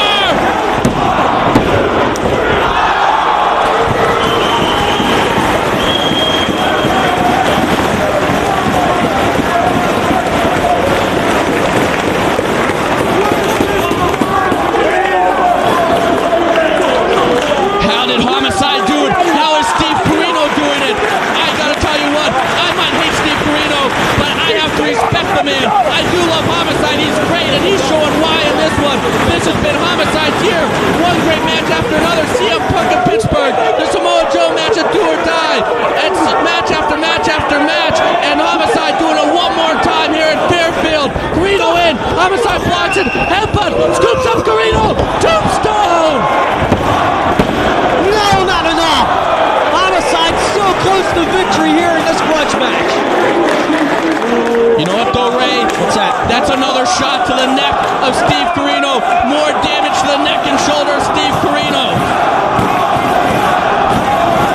And there you hear the crowd there behind Homicide. And what energy we're seeing from these participants, from this crowd. What a special match we have here in Ring of Honor. And you only get special matches like this when something huge is on the line. And with these two men, it's hatred, it's pride. Homicide in, no, Carino ducks. Out of the back of the neck goes Homicide. Now he takes off the elbow pad. Lariat. Cover. This is it. Not quite enough. Steve Carino, how much heart does this man have? I mean, this man, there's not a lot of qualities to like about him, but you got to admire his heart, his intestinal fortitude that he's showing here, especially after that slap by Homicide and everything else that's happened in this match. Homicide going to whip him in. Carino, though, hooking the ropes, not letting it happen. And ooh, what a form right to the jaw of Homicide. Carino now looking to polish off Homicide. No, drop to hold. Homicide, he's going for that STF. This made Prince Nana tap earlier. It puts all the pressure on the neck and the shoulders. This could be it, Chris. I think Carino has to tap. He's going to tap or pass out. He could definitely pass out from the pain here, too. Paul Turner right in Carino's face, and if Carino wants to give. Carino's got to get to the ropes. Now look at Homicide putting him in the middle of the ring. That's Homicide pulling him back in the ring. He's got him hooked. Oh, he's got the extra stretch going on. He's got the extra stretch by hooking that arm. It's tearing at the neck and shoulder. Carino's got a clip. Hold on, Guillotine LeGrand. Wait a second, what was that? Guillotine LeGrand throwing in the towel. He threw the towel in for Carino, and Paul Turner's called for the bell. Guillotine LeGrand couldn't watch it anymore. I think he saved Carino from passing out. But Homicide is victorious in this blood feud. Oh, but Homicide still did not pin Carino or make him tap or submit her or make him pass out. He still gets the victory. But it only does Guillotine LeGrand throwing the towel. But I got to agree with Guillotine's decision. Carino, he was out. He was going to go out. Could have saved the life of Carino there. And thankfully this is over. But how much has been taken out of these two combatants here? We just saw a match for the ages. And you know what? Let's let everything speak for itself. Wow.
up in the business together, coming from the doghouse in New York City. They've been tag partners. They've traveled the roads together. But Dan Moff always feeling like he was in the shadow of Low-Ki. As we saw him say in that promo earlier, Dan Moff now wants to explode, wants to make his own star. And he did the first step by joining the Prophecy earlier this year. And when Dan Moff joined the Prophecy, it was only inevitable until these two met. Low-Ki, of course, at war with the Prophecy since basically the day the Prophecy formed, June 22nd of 2002. And now we have this grudge match. And almost as intense as this action right here was that interview earlier by Dan Moff. That almost sent chills up my spine listening to the intensity of Dan Moff. He's got a lot to show tonight. Dan Moff saying Low-Ki would have to literally knock the breath out of his body for him not to win this one. And Dan Moff now taking it to Low-Ki. And how can these two possibly follow the last match? I still can't believe that Carino homicide. That is one of the greatest matches I've ever seen in my life. That was definitely one match for the ages there. But here's the other half of the double main event tonight. And Moff has Low-Ki, but Low-Ki fires back with a kick to Moff. Low-Ki's so dangerous with those kicks. One of the most brutal competitors I've ever seen. You saw what he did to Deranged in New Jersey at Death Before Dishonor. You saw what he did to almost the entire Special K and Expect the Unexpected. And of course that Samoa Joe match at the first. Glory by Honor. This man hits harder than anyone. A true superstar. The first ROH legend. A man who helped put ROH on the map. And now he's taking it to Dan Moff. He's going for that kick combo. There's the first one. There's the second one. Low-Ki bad to take out the Prophecy. He might do it right here with the third one. No, Moff blocks it. Oh, he unleashes. Oh, Key's going berserk. Mongolian chop, Mongolian chop. Oh, look at that knee right to the jaw. And that knee caught him flush in the jaw and a nice double drop kick right there. Double boot to the face of Moff and he's staggered. But Chris, I can't believe how all the pieces are falling together here in Ring of Honor. With the talent roster we have, with all the feuds, matches from the opening match to the main event, it just makes Ring of Honor such a special event. And you have to see Ring of Honor live to feel it. No doubt about that. And Low-Ki an intense elbow drop. This man does everything with such force, such velocity, such intensity like that kick. Dan Moff, he is a talent on his own. This guy could be a main player, but I don't agree with his tactics, going the shortcut route by joining the Prophecy under the guidance of Christopher Daniels, and he has been a force so far. And now he needs that big, huge victory. He needs that one win to set him apart, and it could come right here at Low-Ki's expense. Low-Ki, he wants the ROH World title back. He wants to disband the Prophecy, and a big step in that would be taking out Dan Moff right here tonight in the main event of this huge event in Fairfield, Connecticut. And he has Moff hooked here, trying to go for a throw, but Moff reverses it, and he has him up. Oh, unique submission hold by Moff. He is stretching Low-Ki. Low-Ki absolutely helpless. The first ROH champion in trouble, and what's Moff setting up for? He's going to swing backwards into a suplex possibly. Low-Ki fighting out. Look at him struggling, and he is out of the hold. And now he goes for the arm of Dan Moff. These two former friends, they will do anything to get the win in this match. And cross arm breaker by Low-Ki. But Moff wisely rolls over, tries to counter it, trying to roll his way through for an escape here. And Low-Ki's his shoulders are almost against the mat here. And Hansen checking the shoulders. Now look at Moff using the power. He does have the size advantage in this one. Oh, and a slap. You don't want to play that game with Low-Ki.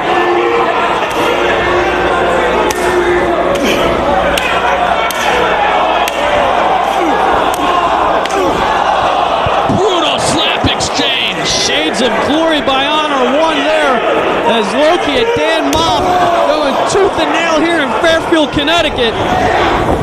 Oh, takes Low-Ki's head off, but Low-Ki's up, and he delivers a big kick to Moff, and both men are staggered. Low-Ki, he put on that legendary series of matches. Amazing Red and Road to the title. That 1 hour Iron Man match where he became the first Ring of Honor champion, a crowning a champion. The three-way on the very first show. The Bryan Danielson match at Round Robin Challenge 1. They're all going to go down in the record books. Those great matches against AJ Styles. Will we see another one right here against Dan Moff? The hatred is here. And let's see. Uh-oh, what's Moff? No, Moff misses, and Low-Ki going for submission. He's got an arm breaker, there, but he's propped in a crucifix-like maneuver on Moff. And look at him stretching that right arm. And look at him using Moff as a base there. Very nicely done, but Moff turns it around. Half Nelson suplex. And he just dropped low-key right on his head right there. What a big move there by the Prophecy's assassin. And you know what? You know that Dan Moff, he took Samoa Joe to the limit earlier this year. And you know he'd love another shot at that title. Low-key, of course, wants it back. Both men need a victory here to get in the top 5 rankings. And of course, you know, most guys, they just want to get their name in the top 5 because the ROH talent roster is so deep. Just to be mentioned among the top 5 competitors is prestigious in itself. But these two men want it for another reason. They want to get back into the title hunt. And a victory here will definitely put them into the title hunt. And this is Loki's first scheduled match here from that injured shoulder that Dan Moff is now working on. And just like Xavier, let's see if Loki is in condition for a match like this. Well, Loki, the range did take him to the limit, and he did look very impressive at Loki's first match back from the injury, that unscheduled match, that impromptu match that happened at Death Before Dishonor, but now he's in there with a much bigger, much more punishing competitor in Dan Moff, and let's see if Loki's shoulder can withstand an assault, including that shoulder breaker, devastating, and Loki writhing in pain on the mat. And Moff looks like he's setting up for that big elbow drop.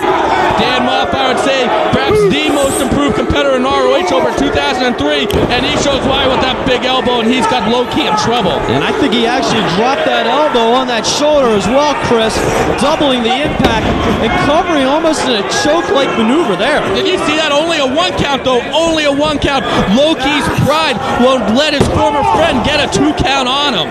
And Moff again working on that left shoulder right there as he just pushed it against the mat there, and it's very devastating right there. And Moff with the weight advantage, it drops down on Loki. Senton by Dan Moff, and Dan Moff right now is dominating Loki, and we rarely see Loki in trouble. And once again, only a 1.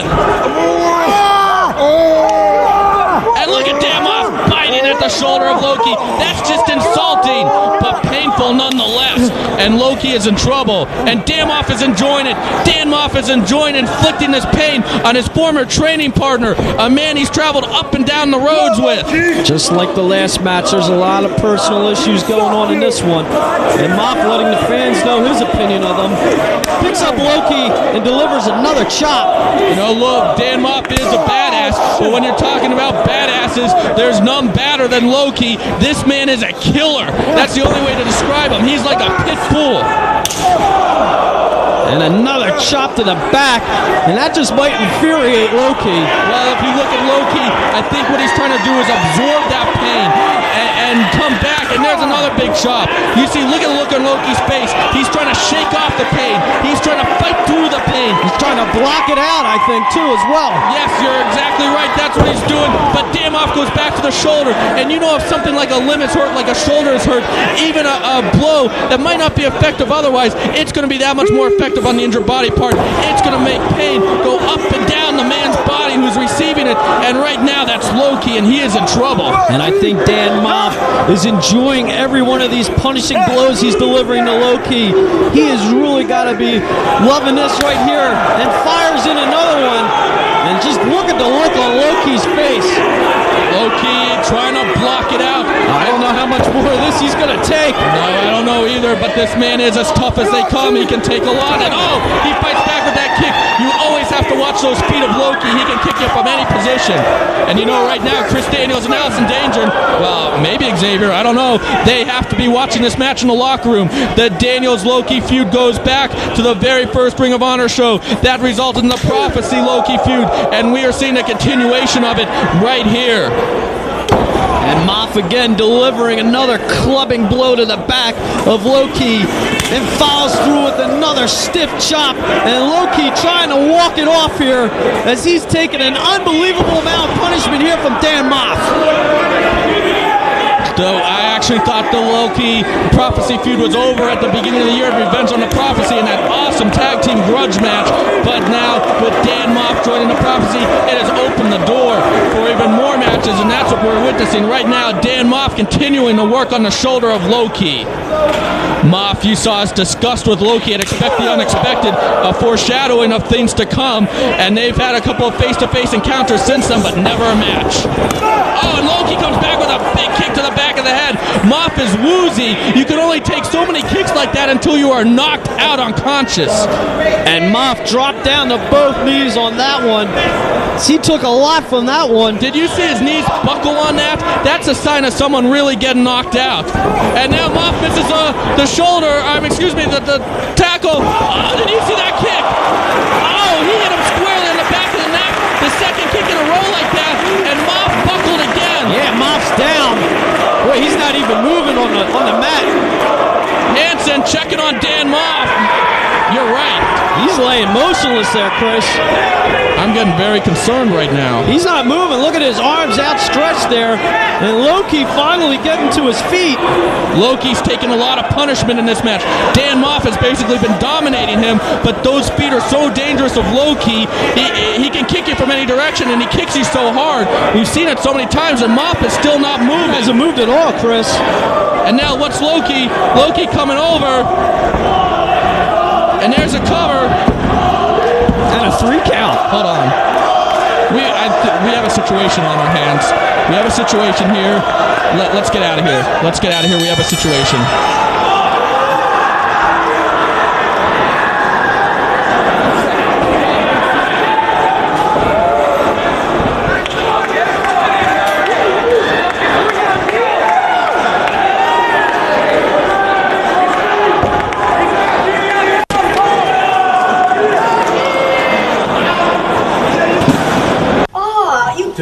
You killed me! No, I'm not alright. Okay, I'll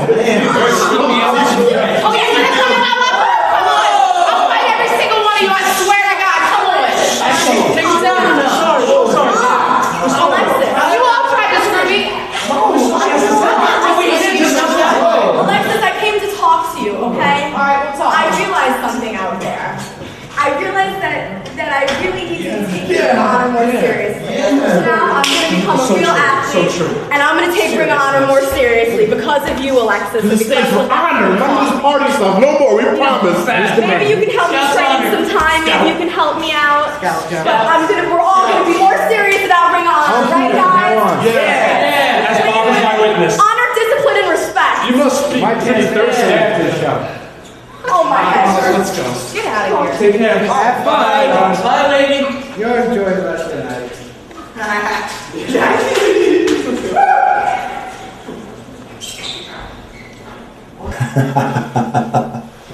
Another stellar night for the Prophecy, as Christopher Daniels gets one step closer to the Ring of Honor Championship.